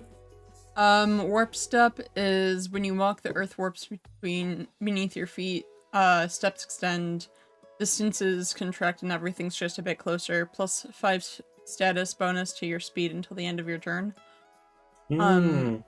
Yeah, that's only for you. That's only for me. Then, if that's the case, I think what I'm going to do then is use Swift Sneak on everyone. Okay, great. So that means that everyone will use whoever has the lowest stealth score, but that means way less of a chance of critical failure. Yep. So Bix has a stealth of plus 23. He's a master.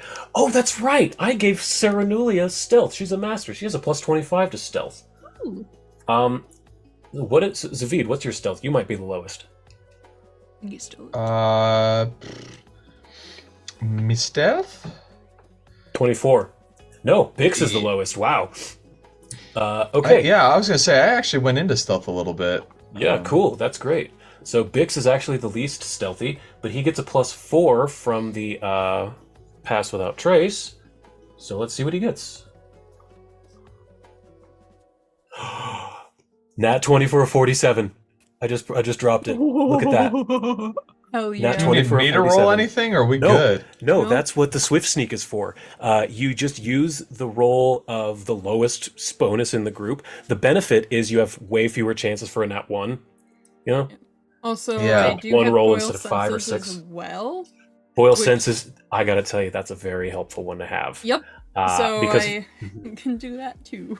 How are you doing that? How are you fooling their noses? yeah, I want to know how you're fooling noses and such. What are you doing specifically? So specifically, they just think it's just like a giant mound of stinky cheese. Cool. You have You're extra a cheese from the giant- cheese wizard. Yeah, so we got like a giant mound of cheese that's starting to go bad finally, and I had a pride of Savit's hoard. And I take that smell, and that is what they're smelling. Nobody wants to go Great. near us. You kind of rub the stinky cheese onto all of you. Yep. Let me see. Fix your health. There we go. So climbing into this rock, it's a bit of a squeeze. And in fact, I want everyone to roll me acrobatics checks to get through this squeeze. Publicly, please. All right. Yeah, absolutely. Oh, fuck. You have feats for that, I think, don't you, Zavid? I do. Ooh, Reese. Reese and Sarah both got a 25 and a 26 Oh, that's respectively. hilarious. They need So they're yeah, your twins. muscles are too big. Your twin, yeah, your muscles are just too big. Zavid, you and Khan have absolutely no issues worming your way through this. Same with Bix. The three of you have no problem. He's even able to realign parts of his body to get himself through. Khan, you're just little, and Zavid, you're essentially made out of pudding. So getting through is no issue for the three of you. But Sarah and Bix do eventually manage to, or I'm sorry, Sarah and Reese manage to squeeze their way through, and it opens up quickly after the initial squeeze into a bit of a cavern that moves down, and it ends with a spiral staircase in front of you that goes downwards. How big is the staircase? Big enough that you would have to go single file. But our mounts can come down? No, they probably could, but it'd be difficult. There's Okay. Yeah, down these stairs would not be easy. This is almost certainly going down below ground to the city. I don't want to not have our mounts with us, but I also don't want us to stand out if we're the only ones with them. What could we do? We could keep them out here for safety, but we could also... I don't believe there's actually a city down here. The undead city you've been seeking is a bit to the west. Never mind. As far as sorry. I can tell, for the comings and goings here of the cult, this should be a rather small area. Yeah. Then let's keep the mounts outside. All right, yeah, let's do that. And then, is there a spell that can remove the scent of a creature? I think there is. It's an Yeah, arcane remove one, scent. though. Yeah, or negate aroma is what it's called. Negate aroma. The Is any- the wizard in the game I play in casts that all the time. He's got it prepared in like 5 slots. It's been so helpful. Is there anyone here that can cast that spell for us on our mounts so that we can not worry about them getting like attacked by hyenas or something? Pipette leans out of Khan's hood and goes, I could teach you how to do that. If you have a piece of parchment, I could make a scroll really quick. Something new, and she scrambles for parchment and a quill. Or I she even like dips Pipette's claws in ink. There you go. Wonderful. I want you to give me a public arcana check. It should automatically give you +4. If it doesn't, we'll just add it. Oh! Whoa. And it did give you the +4. Yeah, Look at yeah. 48. Good Damn. God. I'm going to say you absolutely do it. You are able to, with Pipette's help, whip up a scroll of, what was it again? Negate aroma? Yes. Negate aroma. What is it? Yes, okay. And in fact, with that roll, I'm going to say you critted, so you got a 5th level negate aroma scroll. So, when you finish writing, you're using Pipette's claw to do this because the claw imbues her magic into the writing on the scroll. And as soon as you're done, she looks at it and says, "Wonderfully done. You're a natural at this. Here, give it. And she takes the scroll and rolls it up and eats it like a burrito. Ah, yes, now I remember. And you suddenly, get a blast in your mind, and you know how to cast 5th level negate aroma. It targets Holy up to 10 shit. creatures. Oh my goodness. There it is. You rolled a 48. That's redonkulous. Like, I have to. There you go. Do you see it on there now on your Yes, 5th level yeah. spells? Cool. I'm glad I asked. That's great. This is awesome. That was great. So yeah, are you casting that? Yeah. Great. So She let's goes, go. no, go I ahead think and I'll keep it for myself. click the little bubble to the left of it. Affect negate aroma. I guess I would need to target people. Oh yeah. Let me give you the map then. How about yes. that? So you're at the top of the spiral staircase. Did that load for you? It should just be a tiny little rectangle. Okay. Yeah. Cool. All right. Zooming in. Shift click. Yep. Shift everybody, or it's control click. Oh. Control click. Boop. Yep. There you go. Reese, Bix, Vid, Khan. All right. All of us. Yep. Negate aroma. Then click the little walking dude. There you go. All of you now have negate aroma, so nothing can smell you. And with Reese's the other thing, the stinky cheese and the you have other ways of having them not it's more than just them not hearing and seeing you. You take care of pretty much all of the senses. So you walk into this spiral staircase, and thick webs clog these stairs. Visible here and there through gaps in the unusually thick webbing are deep scratches along the walls and floors. This, along with the absence of any mold or mildew, suggests the stairway has been recently cleared. And it ends with, you can see below you that there's a small thin hallway going to the south. But from your vantage point, that's all you can see. Alright. Who wants to go first? Do we have any invisibility options or anything that can, like, I don't know. My eyes are decent in the dark, but not great. I forgot. Did Wisp come with me, Yeah. or did I leave? Okay. Wisp came with you. I would I have something that might be able to help for scouting at least. I think this is the first time Khan has used this rat form. Oh my god. Yes. That's like your... Also, if we're sneaking, I think it's do the have Isoki Swift ability. Sneak. It is. It's your Asoki ability. What was that, Elliot? If we're sneaking too, I do have Swift Sneak. That one is only for you. That's only for me? Okay. Yeah.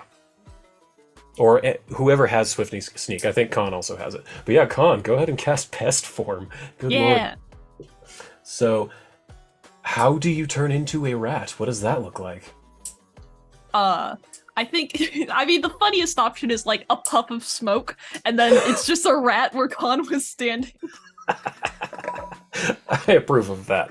Maybe, like, I think Khan is actually embarrassed about it, so she throws a smoke bomb and then turns into a rat. I like that.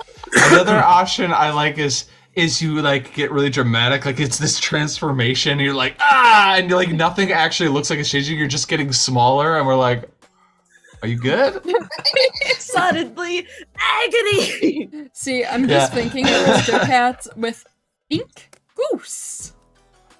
And then she just starts thinking even more rat-like. Oh my god, so funny. So actually, I've got a thing for that. Here. I have a little... Oops, it didn't work. I have to drop it, apparently, in the visible area. There we go. Little rat token. Yeah. Are you capable of moving that? Yes. Nice, there you go. That is now you for the moment, Khan. I can't make your normal token invisible, but for now that's you. Fine. Yeah. Okay, so I can open up a bit more for you then, Khan, if you are going down south. Yes. So open up this Rat adventures. up to about here. That's probably good for the moment. And that's hold up this, that, and that. Okay. Ew. So the first thing you see immediately is a single Jackal leaning against the wall with his arms crossed, just kind of looking around. He seems to be a guard, but he seems to be bored. And then you also see two of the large, three-eyed Carnugian jackals walking around. Not really... They're sort of pacing. They look... You know, like when a dog hasn't been outside in a while? They're just kind of... Yeah, it's just that. They're not aggressive, but they're just restless. Restless, that's the word I'm looking for. They're restless. But give me a perception check, please. Yes. Is it everybody? Do I use Just rat Khan. stats? No, I you don't can think- use your stats. Oh. Skills. Perception. Tower or A tower, please, yes. Okay. Moving the map out of the way. Perception. Whoopah! What do I see with my rat eyes? The walls, floor, and even the arched ceiling of this place are covered with writing. The words spiraling and trailing in the ancient language. Actually, give me a society check. In the Okay. tower, please. Did you know that we live in a society? Squeak, squeak, squeak, squeak. At this point, you recognize it. You've seen it a few times. It's the language of Aslanti. It's the elves that went extinct during the Earthfall. Reese now speaks it. Reese's sister Adelina speaks it as her first language. But you recognize a lot of the words written on here are in Aslanti. Some of the phrases are immense, with words nearly 3 feet high, while others are written in tiny, spidery script. The medium for the writing varies as well, sometimes dark ink, sometimes blood, sometimes carved into the stone itself. Passageways to the north lead into fog-filled tunnels, and a pair of stone doors, their faces carved with an immense image of a three-eyed jackal's head, stand to the south. In front of the double doors stand the tall Jackalware and the Carnugian jackals that are keeping guard, armed with a scimitar, and to the west, light flickers in what appears to be an immense cathedral. And with your hugely high perception check, you notice one other thing as well. One particular thing sticks out to you on the walls. There are 4 lines of what appears to be a larger poem that has nothing to do with Lamashtu, whereas the rest of these scribblings are all about the mother of monsters. She will bring the monsters to the world. The monsters will take over. Mother of monsters, blah, blah, blah, blah, blah, Lamashtu. There's one chunk in particular that sticks out. And again, with your high rolls, it says, if craftwork bright is your desire, to old rune forge you must retire, for only there does wizard's art receive its due and proper start. I'll put this in. And then underneath it says Abadar was here. Was. It would be, I think the funniest outcome of this is Khan is actively hallucinating a distraction for herself. But that's what you see in this room.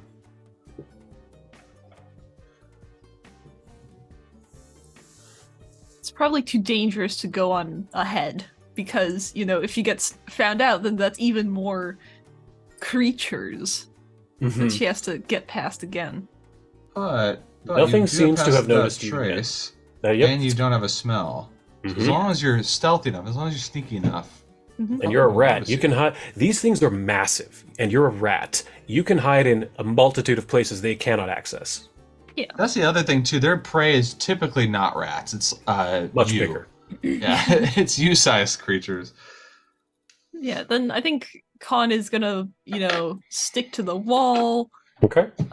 dart behind objects. You said there was like a wall of fog? It's not a wall of fog. It's just a foggy corridor. Oh, gotcha. Yeah, it doesn't seem unnatural. I was gonna would say, like is she gonna have to fight a boss when she goes through there? You might maybe. Give me a stealth check, but Okay. roll with advantage publicly, with a +4 to both, because you have Gotcha. pass without trace. The advantage because you're a rat. That is much less suspicious than a person-sized rat, a child-sized rat. It's just a room, and literally, like, Lamashtu's in there, just eating some Just potato chilling. chips. Like, oh, it's not what it Yeah. looks like. The 2 rolls? Yep, 2 of them at a +4. Yeah. Stealth. Oh no. 41 it is. Okay. All So Let's do it. you're able to sneak under this double door, and it is a long, busted-up hallway that has a door to the east. There's a lot of rock rubble, but that's all you see. And more scribbled writing all over the walls in Aslanti. Just covered, floor to ceiling, on the floor, on the ceiling, writing everywhere. Scribbles. Sure. Meanwhile, at the spiral stair, we're playing like a game of cards. Got any fives? Nope, go fast. Oh, I thought we were playing rummy. So I only this- know how to drink rum. Ah, nice. I wish I could process alcohol the way you do. My body burns it as fuel. And you remember that's actually how Frag works as well. He would drink that wine and it just kind of fueled him. Yep. But Khan, you come to the end of this hallway and there is a door to the east that appears to be ajar. I thought you said it was a door.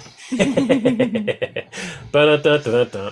Ah, I had to at least do that one once. yeah. Not a I gotta find out. What's beyond this jar. A Binks! A low stone rim surrounds a shallow pool of water that seems to glow with a soft radiance. The walls around the room are carved with large runes, and the ceiling rises to a dome above. A small recessed circular area in the floor is caked in striated layers of dried blood. So where that circle is green, it's more red. Gotcha. Yeah. It's a small recessed pool that is caked in blood of clearly many creatures over a long period of time. Yeah. I found the sacrifice pit. No big deal. I want to turn around. Okay. I don't really want to be there anymore. Yep, sure. There's no creatures or anything in there, just a lot of writing and a lot of caked dried blood. Yeah. Okay. Squeak. Squeak squeaking. Alright, do you want to keep moving or do you want to go back to the party? I'll wait, look you down. can't really... I'll look Yeah, go down ahead. one more corridor, and then Right. I'll try to head back. Which one? South, west, or north? West. West. Okay. I would like another stealth at advantage public, please. +4. You got it?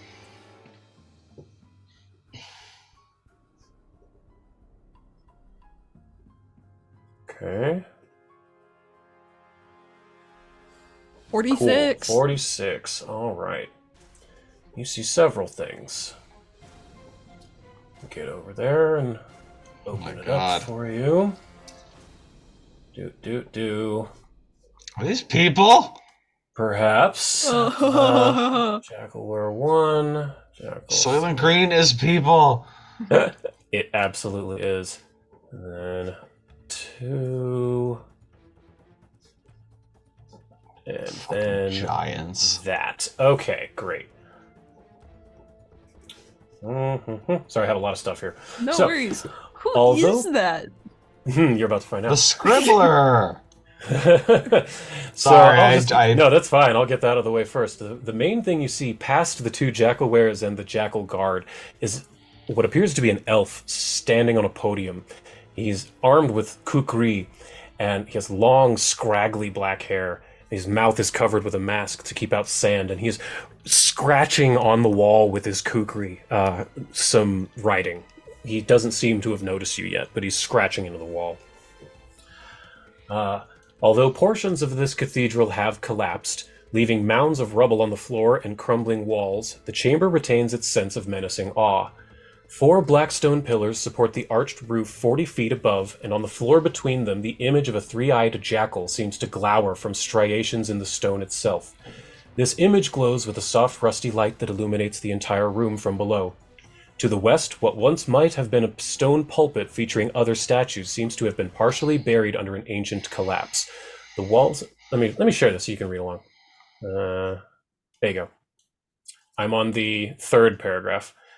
The walls of this room are densely decorated with hundreds of scribblings and sprawling runes. Alcoves to the north and south contain statues of a jackal-headed pregnant woman. Each clutches a pair of kukris crossed over her chest, each having a different animal's tail which winds down around her taloned feet. And most disturbing of all are the rag-clad women, heavily pregnant, with their hands chained above their heads to the statues. Their mouths are gagged, and they look terrified. Roll a perception check in the tower con, please. You got it. Thank you.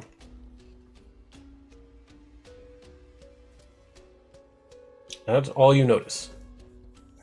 Gotcha. I'm gonna leave. I don't like this. At the very least, we should, expedite our rescue of these women. Mm-hmm. So yeah, if you can't see them, if you zoom into each of those 6 alcoves to the north and south, mm-hmm. there is a woman chained to a statue. Yeah. So, Con, what do you do, Con? Leaves. She's going back to the group. Great. No more stealth rolls. You rolled particularly high on both, so you're good. Squeak, squeak, squeak. Squeak, squeak, squeak. Squeak, squeak, squeak. You see Con return. Did you have a fun trip? Squeak, squeak, squeak, squeak, squeak, squeak, squeak, squeak, squeak. I can't understand. You're still a little Squeak, guy. Pop of smoke. Okay. We need to go. There are some women who are captured. I believe also infected. So I mean we should save them. There's lots of those tall jackal men and the 3-eyed things. There's a weird guy who's not a jackal who's carving things into walls. I like the first sentence. There are women that are captured who are infected, and I imagine you say there are women, and Reese goes women that are captured. Sarah goes captured that are infected, and I go infected. So each of us have like a word that comes out on, like huh? And there are also and there are jackals. Jackals, you say animals. Ooh, all right. I'm gonna let's cast some fucking spells. So or something. that is what you've got in front of you. I don't believe we have any option to do this stealthily. It is all one big corridor. At least where I was. It's a big cathedral. Awesome. If need be, I can stand in the way. Do it hot gate style.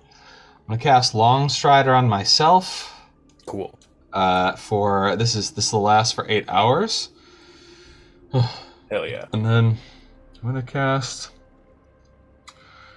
Oh, I don't know. Should I? I could be a distraction, so that you guys can get. You guys are sneakier than me. You could release the women, and I could go into the divine form and attack Lamacho on the grounds of holy war. I was made for this. And actually, behind the scenes, Sarah technically is not a paladin champion. She is a liberator champion. So she actually has the liberator's step reaction that helps like undo manacles and shit. This is what I meant when I was like captured, and she'd be like, "Huh? Kidnap victims?" Yeah, she's a liberator, not a paladin. I was like, I could totally tell that's like her Me and vibe. Savid then should definitely be the distractions because I got HP. Don't worry. And come on, Up two you seem like spells. you seem like you know how to pick a lock. That is true. That's true. If I can hold you up to their hands where the manacles are, you can undo the locks, right? All right, here. Why don't you ride on my shoulders? Gotcha. Sarah picks you up. Oh my Yeah, God. Con Oh, is just whoa. sitting on her shoulders, knife at the ready. Gremlin hours. I love Con. Rat token. You know what? There we go. I think- can move Con and Sarah at the same time. Yeah. So you should be able to do that as well if you want. Nice. So what should I do? I can cast a multitude of spells. I could slow them down, or actually, I can help with the captured women as well. I can cast freedom of movement on them. Excellent. Listen, I appreciate everything that you guys are offering. I think we're gonna need to do all this, but if stealth isn't an option, I would like to do the distraction, if you don't mind. Works for me. Yeah, whatever Come on, you need. You guys do what you're gonna do, but I'm going to go in alone for now. I want You- everyone to you roll sure? initiative, please. But you can choose if you want to use perception, stealth, or whatever. I've actually recently discovered that apparently in Pathfinder you can use whatever skill you want. Wow, Hey, 2 baby. 19s. Look at that. Sarah is going to use her stealth because it's I'll much use higher stealth than also. your I think you're right. I see there's a misc in Three initiative. of you guys. Look at that. Con got a 50 again. Second 50 of the game, and it was Con on initiative both times. I feel like we all just like huddled together. 19. 19? Let's go. Great. Amazing. So, All right, I know. technically speaking, the Scribbler goes first, but he has no idea you guys are there. So he's going to be spending his entire turn just going to a different wall and, picking up a different knife and scratching into the wall. Yeah. Actually, I think I know what I want Reese to do. Hmm. You said there's a lot of the that language, right? Yes. He's gonna take some notes. He's gonna try to be. I know you said stealth's not an option, but Mhm. he's still gonna try and sneak and just read and take notes of things if Sure. he can. Yeah, Khan was able to tell you about the weird poem in the front room that had nothing to do with Lamashtu, but Yeah. I can do that for other rooms as well. Yeah. But after those initiatives, the Scribbler technically went first, but so the only reason the only effect that has is Khan, you can't get the drop on him with your surprise attack, but it's your turn, Khan. You are on Sarah, so you can command her to move, I guess. Yeah, I guess. And the plan is that we're trying to sneak over, right? And not draw attention away from Zavid. We'll let you use your actions to move her. This is a weird situation, but we'll use your actions for stealth, yes. I'll take strands of her hair in my hands and I'll ratatouille her Yes. send on my shoulders. Ah, wonderful. So, okay, so I need to make her roll stealth with a +4 for passive trace. Ooh, I don't have invisibility prepared. That would have been useful. You can say you would have prepared it. Let's see. Preparation. You just didn't hit the button. You just, there. Look, now it's prepared. Gotcha. Yippee! Invisibility. So are you casting it on her or yourself? Well, we'll count it as one creature. Okay. So, That's very kind of you. yeah, you're welcome. That would be weird to just see a floating rat. So, invisible to Con, and invisible to... Where is Sarah? There she is. Okay. I'm going to put her on up there for you. There you go. Cool. Yeah. So, you're up. Yeah, what do you want to... Your spell is cast. We're just gonna go. We're gonna make progress. Okay, great. We're not gonna worry about being like as stealthy because you can't smell us, you can't see us. Maybe you'll hear some steps, but You can't see, Con. You can't see me. My con is now. And So, besides, Zavi will provide a clear point of focus soon. yep. 15, 20, 25, 30, 35. 5, 10, 15, 20, 25, 30, 35. 5, 10, 15, 20, 25, 30, 35. So you can get right up to the first ones. And we'll say that's all of Sarah's turn. So we can say you have your turns now. And then once you're done, it'll skip straight to Reese. Gotcha. What do you want to do with your actions? Well, Khan used 2 actions to cast invisibility, so she has 1 action remaining. It's not good to stab, because then that plays our hand. Yep. I don't know. I mean, I guess she could try to mess with the manacles, or would that take away invisibility? I don't know. It's offensive action. So if you were to cast a spell or attack, it would drop invisibility, but I would say that is not an offensive action. I will say you'll need to roll a stealth check because you're clinking manacles right next to this guard. Okay, gotcha. So do a thievery and a stealth in public, but you do not get advantage on this stealth. Gotcha. Okay, stealth. Mm-hmm. Big money, no whammies. That's okay. That's okay. Wasn't terrible. Success. Let me see. The perception check is a 29, so yeah, you passed it. You're Yeah. good. All right, and then thievery. There it is. 20 for a 46, natural 20. Somehow, this, let's see, I have them, I think that's a dwarf. Yeah, this dwarf woman next to you, somehow her hands just fall. She manages to catch herself, and she looks up and it's very startled at the suddenly she's not being held up by these chains anymore. She looks around. Yeah, and that's the combo turn. Okay, that is the end of both of your turns. That brings it to Reese. What do you do? So I definitely am going to on myself. I'm gonna go and cast what's it? The warp step. Okay. That gives you an extra 5 feet, I think. Yep. Cool. So I'm gonna do that. And on top of that, I'm definitely then going to where are you? Gain no abilities? Yes.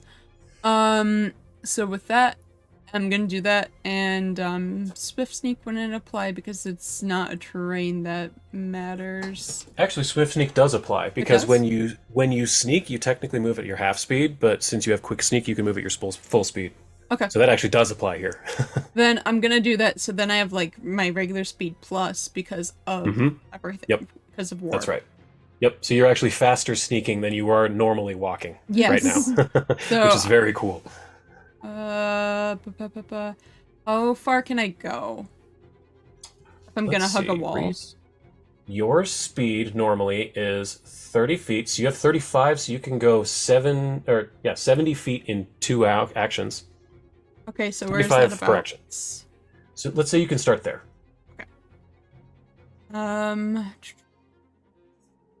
Where is 70 feet? How do I measure that? It's just 5 per square, and there's the grid. 15, 25, 30, 40, 50, 60, 65, 70. Okay, I'll hug this corner then. Sweet. Yeah, I try to match the map to the grid as best I can, see? Yeah. Sometimes it's a little off, but yeah. So that's 2 actions there, I think, right?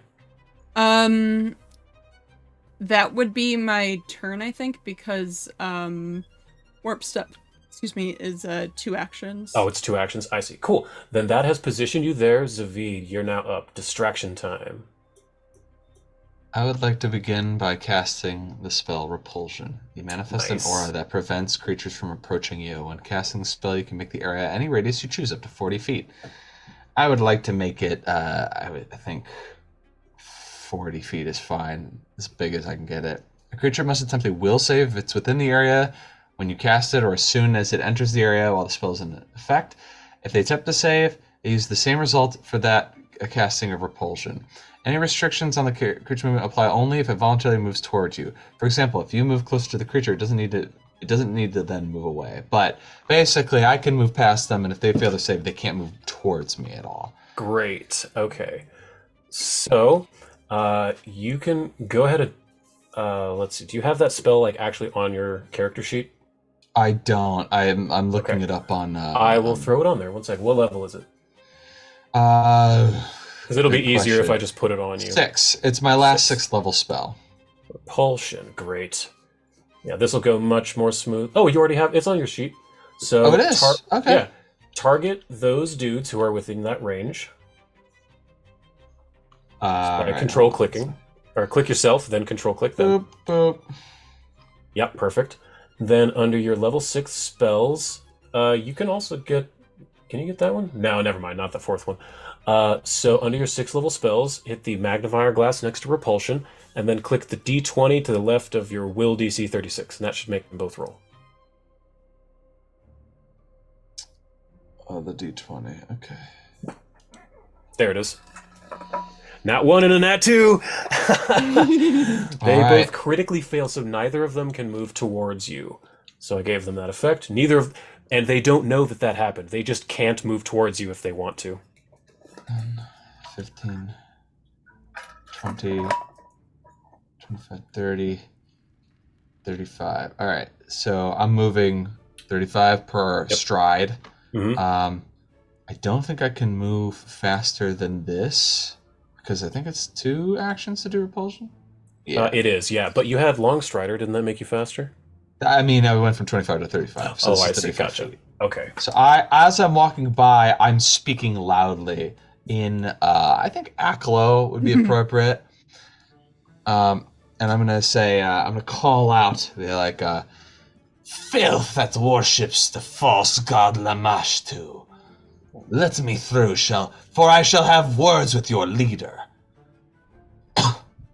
Nice. Love that.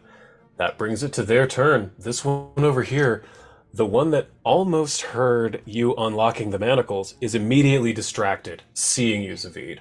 And it is going to howl, "Howl!" letting everyone know. And it is going to run towards you. What is its speed? Let's see here. 35.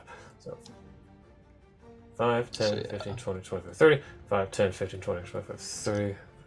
Once it gets there, it has to stop and make a will save. Oh, you're correct. It does. So, will save 36, DC 30. Natural 1 again. Oh my god, it rolled a 19. So, Zavid, let me give it that as well. That's gonna get some good use out of this spell, I guess. Damn. So, critical failure on that guy, and that's the end of its turn. It's going to try to keep moving towards you with its third action, but not understanding the magic, it will waste the action trying to do so. Then that is this Jackal. It's right there on you, so it is going to use one action to use Hypnotic Stare. So you don't get a save against this, but you take a -2 to any further wisdom saves. Sure. Because it opens its third eye and looks at you, looks directly at you. So that's one action. And then it is going to attempt to bite at you. But it has reach because it's humongous. Natural 18, I'll take that. That's a regular hit though. So you take a bite attack, Zavid. And then it is going to use its third action to use Knockdown, which you don't get a save, but you are now knocked prone. So let me give you prone. That's the end of its turn. Bringing it to Jackalware number 2, which is all the way to the west. It's going to do the same thing, howl, and try to get close to you. 5, 10, 15, 20, 25, 30, That 35. was my mistake because I didn't realize they had reach. I should have been a little further away. That's okay. But now it has to roll a wisdom save again, or will save. DC 36. Natural 3, what the fuck? So it critically fails as well. God damn, Zavid. So critical repulsion, can't move closer to you, and it, since it again doesn't understand the magic, will waste its third attack. Bix, seeing his, oh man, this is gonna get nasty. Bix runs in 5, 10, 15, 20, 25, 30 to here, and he's going to say, "Be careful, stay towards the walls." And he's going to start swirling his arms like this, picking up the dust that's been settled on the ground, and he's going to cast Ash Cloud in a 20-foot burst on all of those creatures. So, they need to make some kind of save. Good Ash thing Cloud. races against the walls already. Seriously. Fort save, DC 36. Here we go. Pretty couple of... Wow, no critical saves, so that's good. So they each take fire damage, and then they are dazzled and blinded for a round. So all of them are now Nice. blind for a single round. So you've got about 6 seconds to do something. That's the end of Bix's turn. Then that brings it to this Jackal, where it is blinded. So it's going... but it critically failed. It cannot go closer to you. So it is Stuck. swiping wildly. It pulls out its bow, and it's going to try and shoot in your general direction, but there's no way. I'm going to give it a -4 because it's blind. Or no, it's already blinded, so there's no way it's going to hit. It's going to just shoot in this direction. Unless it rolls a natural 20, but I still have a mischance. Natural 20 on the mischance. Jesus. Those were dice. Those were the dice. So Is it attacking Bix or not me? Bix. It's attacking Bix Ah. with its bow. No, that was 2 20s in a row. Bix takes a huge arrow right to the. It was purely out of. That was luck. I didn't fudge nothing. Yeah, that is ridiculous. That should not have Oh, worked. wow. That should not have worked. Oh, sometimes the bad guys gotta get lucky too. Yeah. Bad guys need to get Yeah. lucky occasionally. So this thing. Is Bix within range? Nope, not that guy. This guy. Bix is not within range of that. Are you in range? No. So it's going to waste an attack trying to go towards you. Then it's going to use a perception check to try and see... Oh god, it can't really do anything. No, it wastes its turn. It can't do anything. The third one, however, can. This one starts running into the room, but now it has to make a will save against you, Savid. DC 36. Natural 8, 25. Still a critical failure. My lord. This is what I get for putting low-level creatures against you guys. So it can't Thank move you. closer either. Thank you for doing that. Uh-huh. Let us feel powerful. Come Yeah, on. yeah. That's the end of the round. That brings it to the top of the round. It's the Scribbler's turn. Now he sees that some shit's going on. First thing you see is he uses an ability for one action to use an ability called Jackal Legs. From his chest, he darts his head around, sees all of you, and he howls as 4 extra legs sprout from his chest that appear as clawed jackal legs, which makes him faster. And he runs towards you and starts shouting, You will not take her writings! 5, 10, 15, 20, 25, 30, 35, 5, 10, 15, 20, 25, 35, to here, and now he has to make a will save. DC 36. He might actually pass this one. Natural 19, 46, crit save. He can keep moving. Sure. But that's the end of his... He doesn't have the action economy to do anything more, but he can move towards you with impunity. Without him, yeah. So, Khan, you and Saranulia's dual turn is now up. All right. Khan wants her to keep moving forward and stop at each of these women so that Khan could perform a sleight of hand check Okay. or a thievery So- check. That's what it's called. Thievery, yes. So, do you let these women know that you're here in any way? Or I guess Sarah can do that. She's gonna say, "Yeah, we're here to free you. Don't get near them. Just come on, let's go." So, Yeah, give me yeah. the thievery public for the second one. Ugh. 29? That one doesn't quite work. So Sarah says, "Here," and she pulls out her scimitar and attacks it with a with. Oh no, that'll drop her invisibility. Let me see if she's smart enough to know that. She does very much want to help these women. It's She does, understandable and she that has a she's plus- making. I rolled a nat 20 on her Arcana check. She knows that'll drop her invisibility. She's gonna say, "Here, just get a little higher," and she'll stand on her tiptoes to give you a better reach. Nice. So roll that Alright. again. Yes. But that'll take 2 actions. That's fair. That one will do. 33? Alright. So you do unhook that one, and then with her last action, she will carry you to here, the third one, and you can get one more. Yeah. Oh, Whoops. Oh, what? Sorry. There. yes. All right. Yeah. So one more thievery. Easy. more than that. Easy. Break through that one as well. There are 3 remaining. Yeah, so that's the end of your turn. That's the end of Serenilia's turn. Reese, you are now up. These things don't appear to see you yet. They're also blind, right? For a They're round, also, yeah, all of them are blind for the next. so you 6 could seconds. you could go right past them and they wouldn't be able to hit you. Mhm. Yep. I am actually gonna do that. Also, hello Raiders, thank you for coming to our stream. We're playing We got Pathfinder. raiders. Welcome. Yeah. Glad to see you. Yeah. Thank you, Diesel. We're trying a big gambit, and it's unclear if it's working out or not. Yeah. We'll see. So if they are pretty much all blinded, Reese is gonna use his movements and just go up here. Ooh, reveal that hallway. huh? Yeah. Okay. That hallway. Open it up for you. It's a long hallway with broken rocks at the end. That is clearly how the large creatures get out of here. There's no way they could go up and down that spiral staircase, but they could definitely get out here. There's clearly a second exit. Okay. Is there any thing on the walls written? Yeah, nothing that sticks out to you in this hall. Nothing like that one that stuck out in the first room. Okay. But you can keep moving into the western room if you'd like. Yeah, I'll keep doing that, and I'd be able to get over that pile, right? Oh, no question, yeah. Then I'll do that. Okay. So over here, you do see one particular one catches your eye. Let's see, where is it? Is it this one? There it is.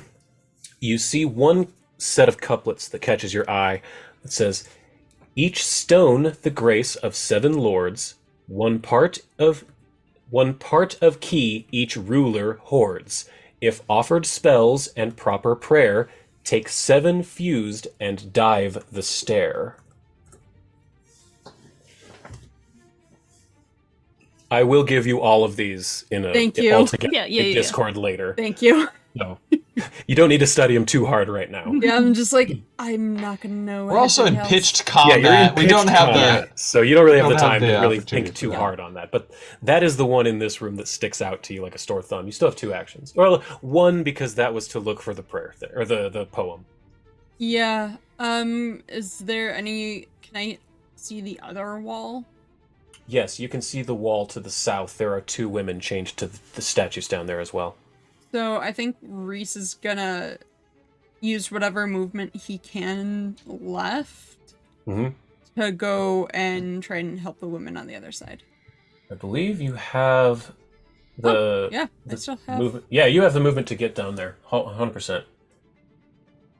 There you go. So that's And the, Reese is just your gonna go turn. over there and just help.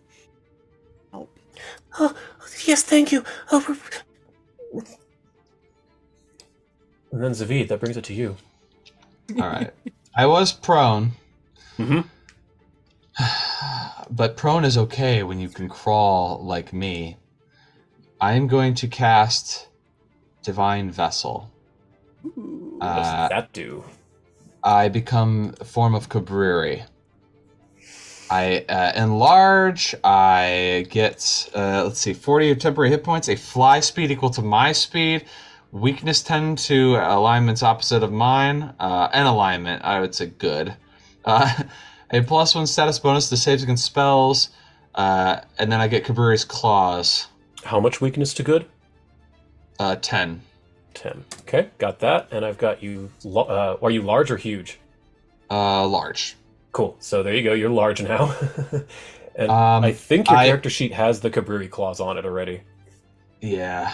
And I'm going to, after doing that, I'm going to try to fly past these guys. Let's see. I think I can get to about here. Okay.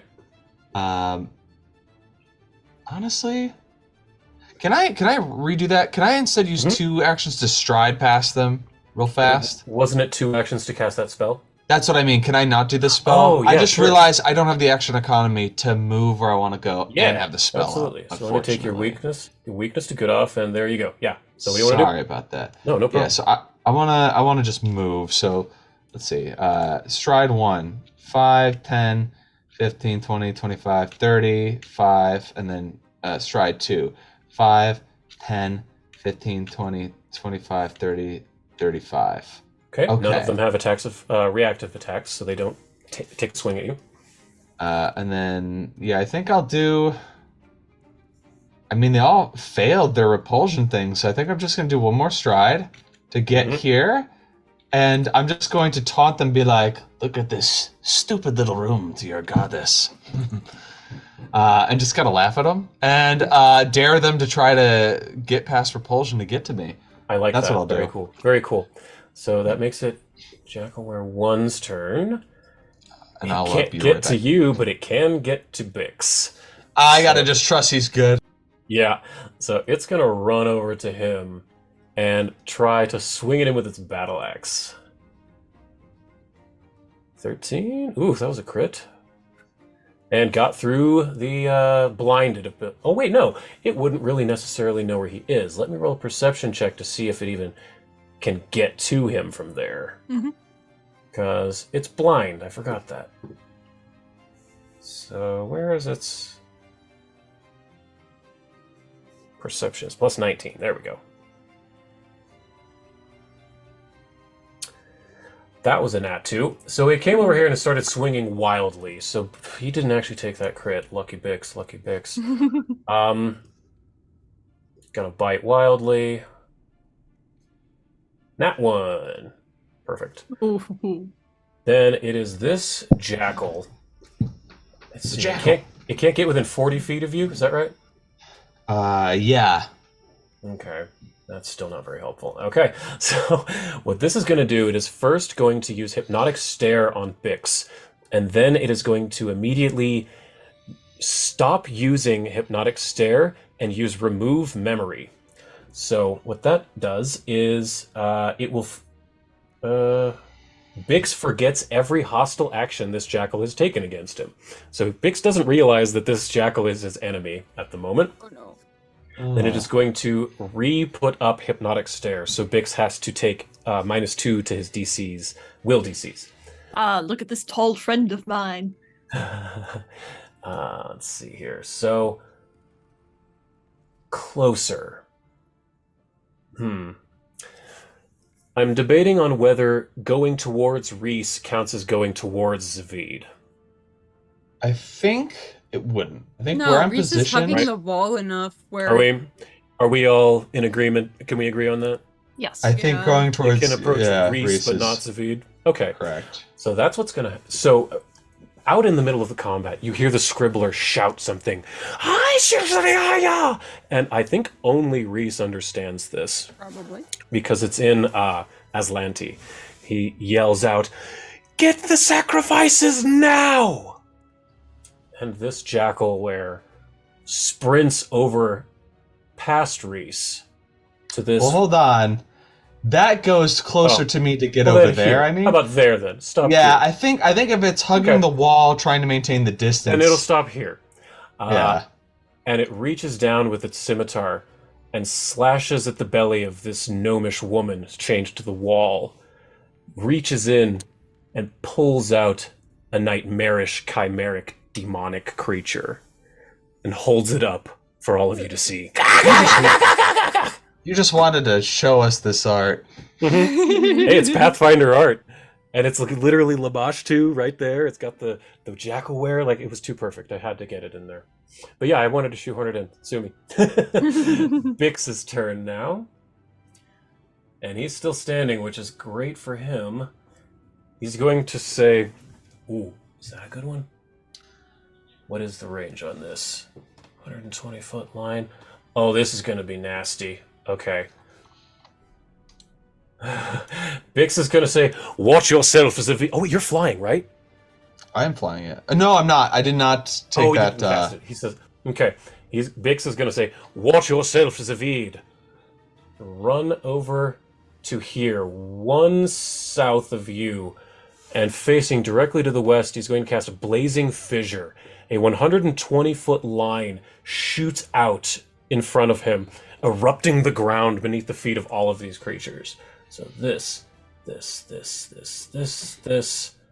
and not the Scribbler. He's just out of range. They need to make reflex saves. Holy dice. That's a lot. Then they take 4d6 bludgeoning plus 6d6 fire for whatever. At least 2 of them critically failed. Wonderful. That was a lot of damage. Oh, now they're 72, 36, 36. Nice.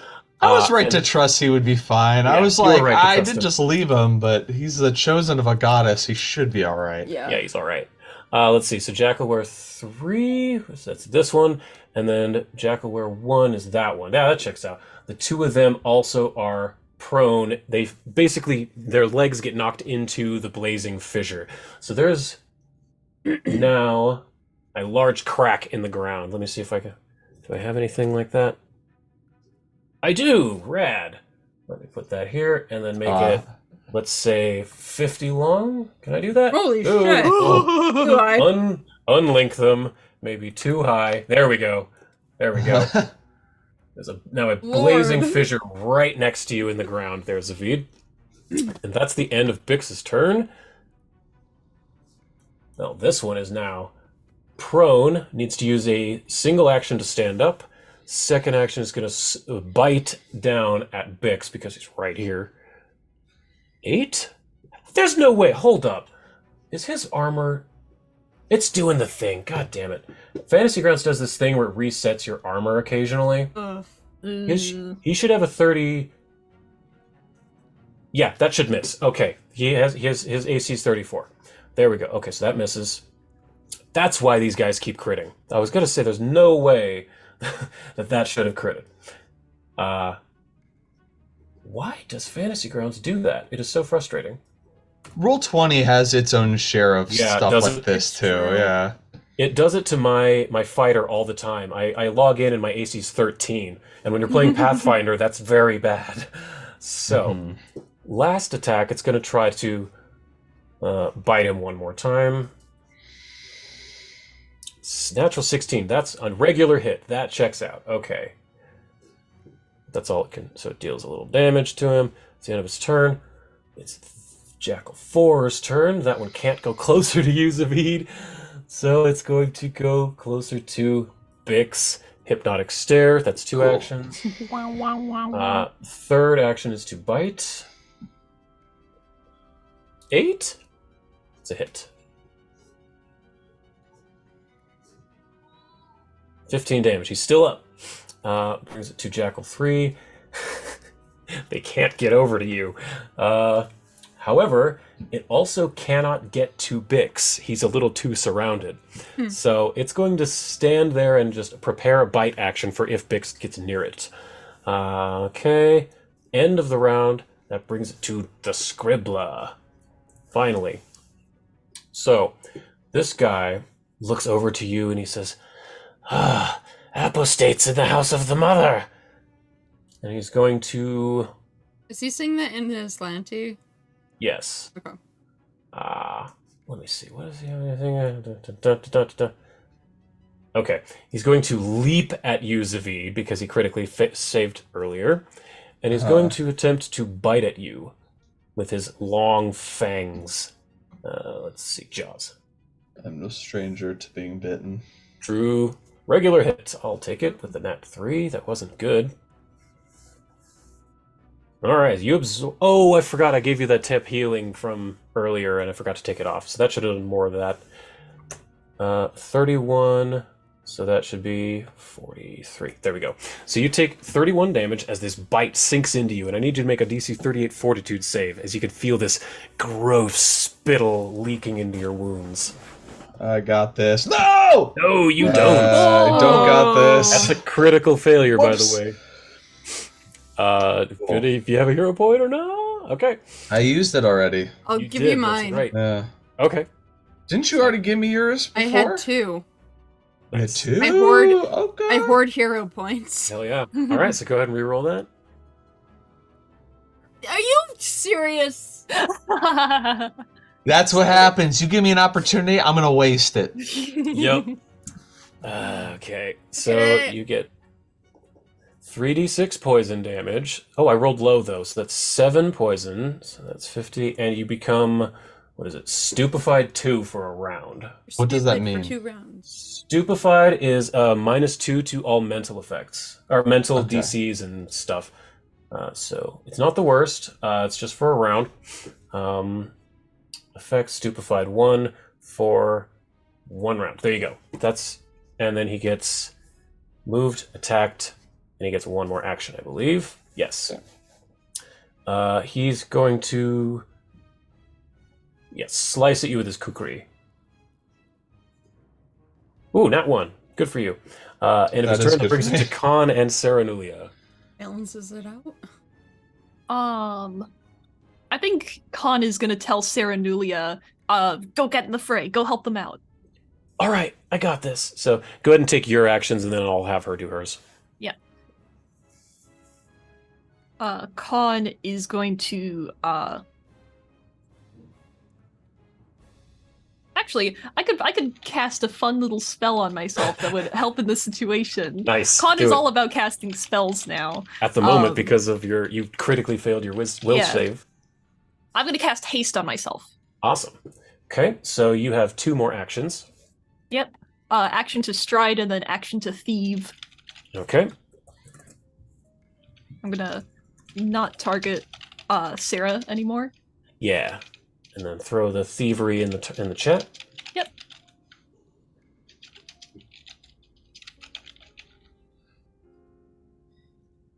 Oh, more than enough. 42. That's amazing. Yeah. So you are able to unlock that one as well. So you have all 4 of those freed now. And actually, I meant at the beginning to have the first 3 of them running away. So they are making their way this way. Mhm. Okay. Gotcha. All right. So that's the end of your turn, I think? Yep. Great. Bringing it to Sarah. All right. Let me see. All right, great. Okay, so I'm excited to use this. I've never played with a gunslinger. So Sarah cocks the gun on her wrist, and she says, "Let's do this." And she's going to use 2 actions to use Drifter's Juke, which is where she gets to stride, strike, and then stride, and then strike again. So she's going to run to here, and then take a shot at this guy with her boomstick, her double-barreled pistol. Ooh, that was really bad. Critical miss. But then she gets to make another couple of steps to come to here, flap this guy's feet. Flat-footed. And then she's going to take a stab with her scimitar. Oh, that was a nat 20, though. I'll take that. So no for guns, yes for stabbing. Yeah, right? 45 damage as she slashes into this guy's back. What's going on?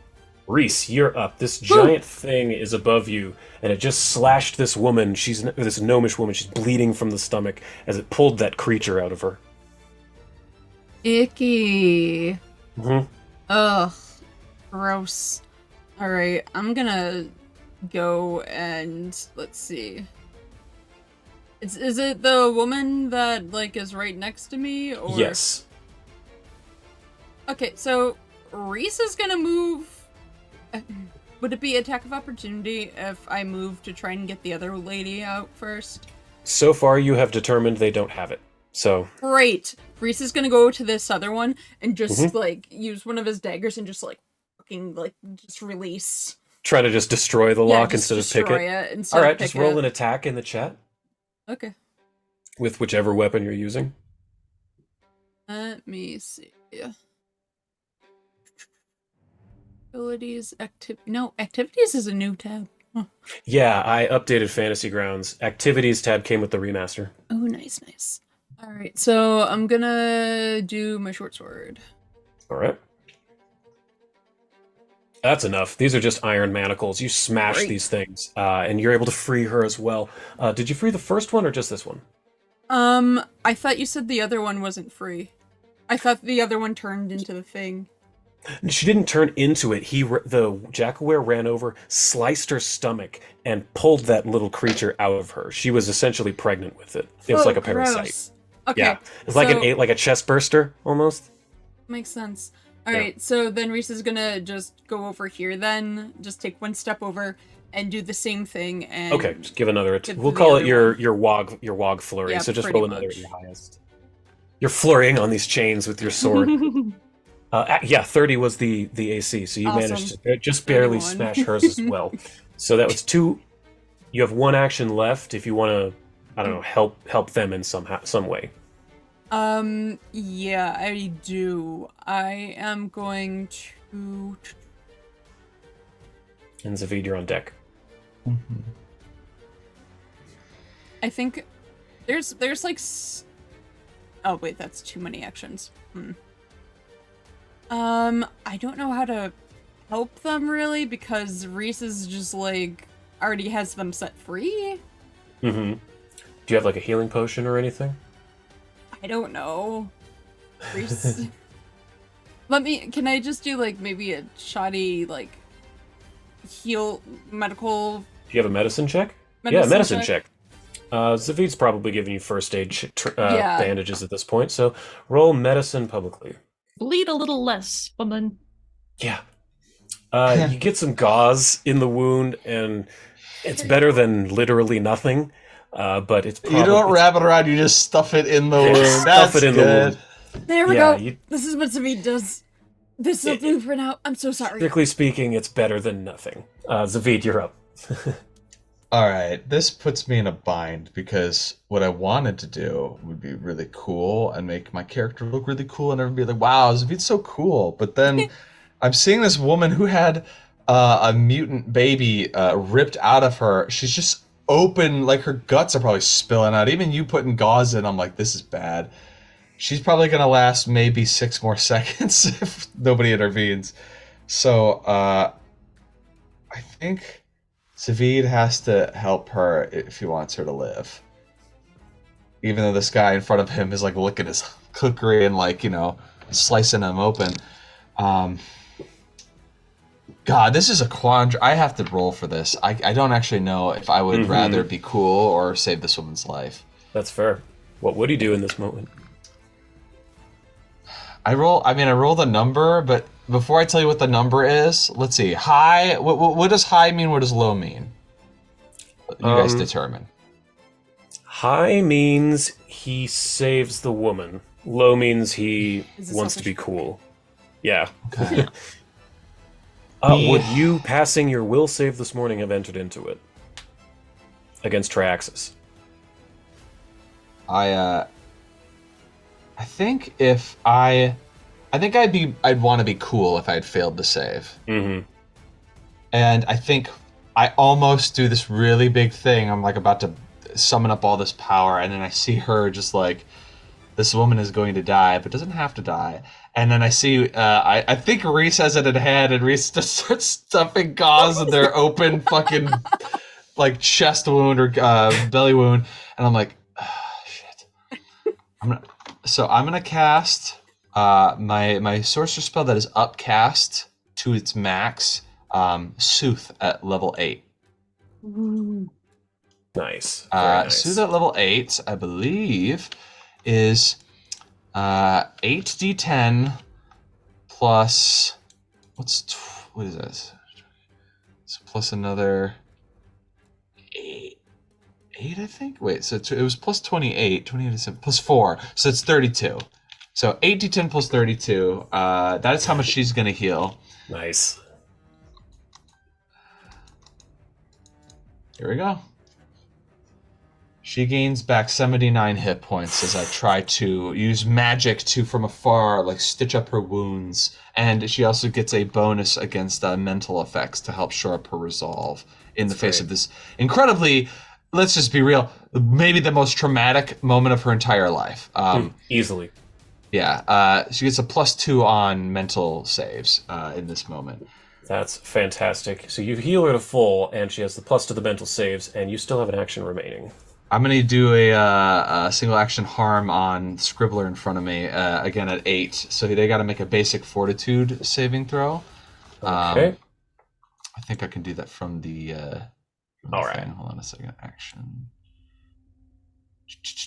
I got to target this guy.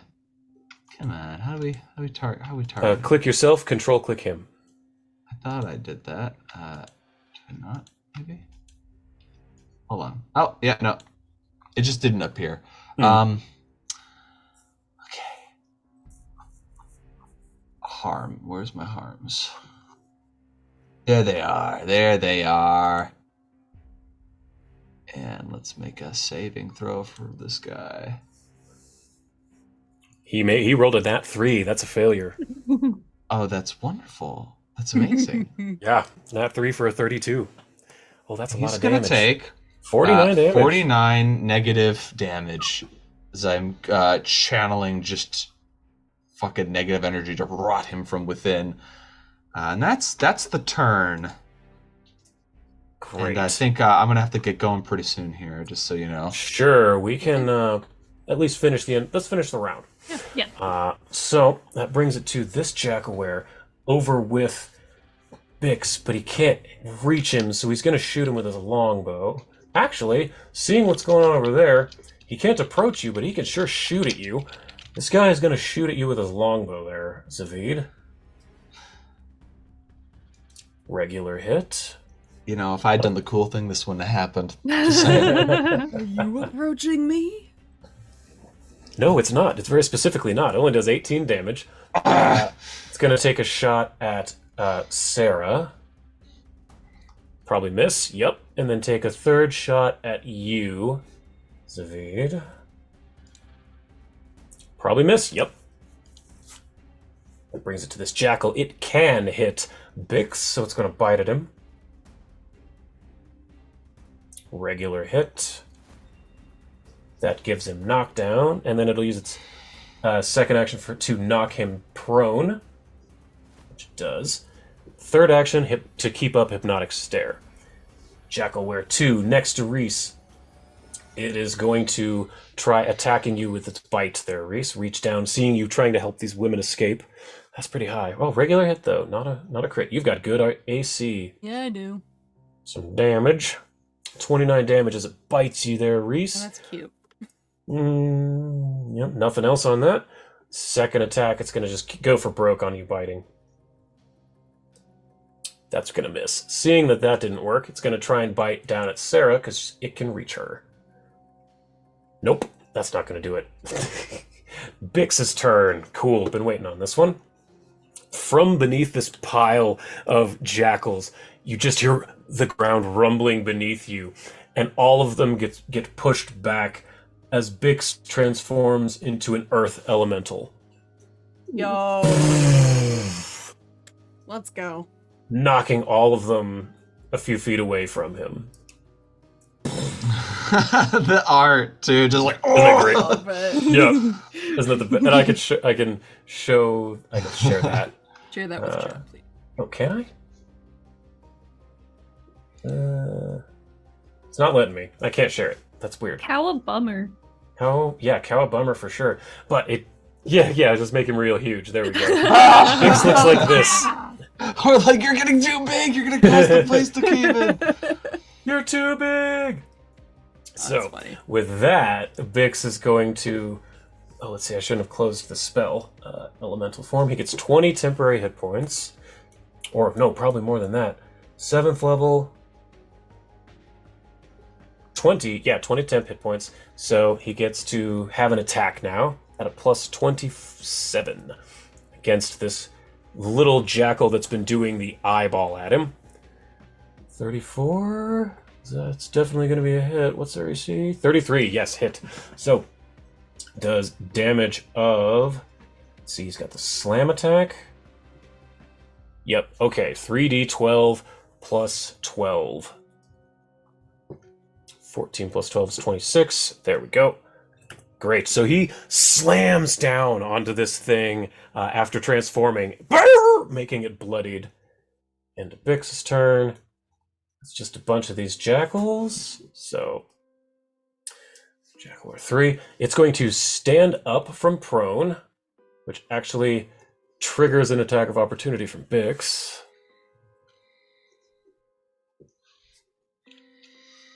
That's definitely a hit. Plus 12. 37 damage. So that's 74. That one is now... Oh, that's the wrong thing.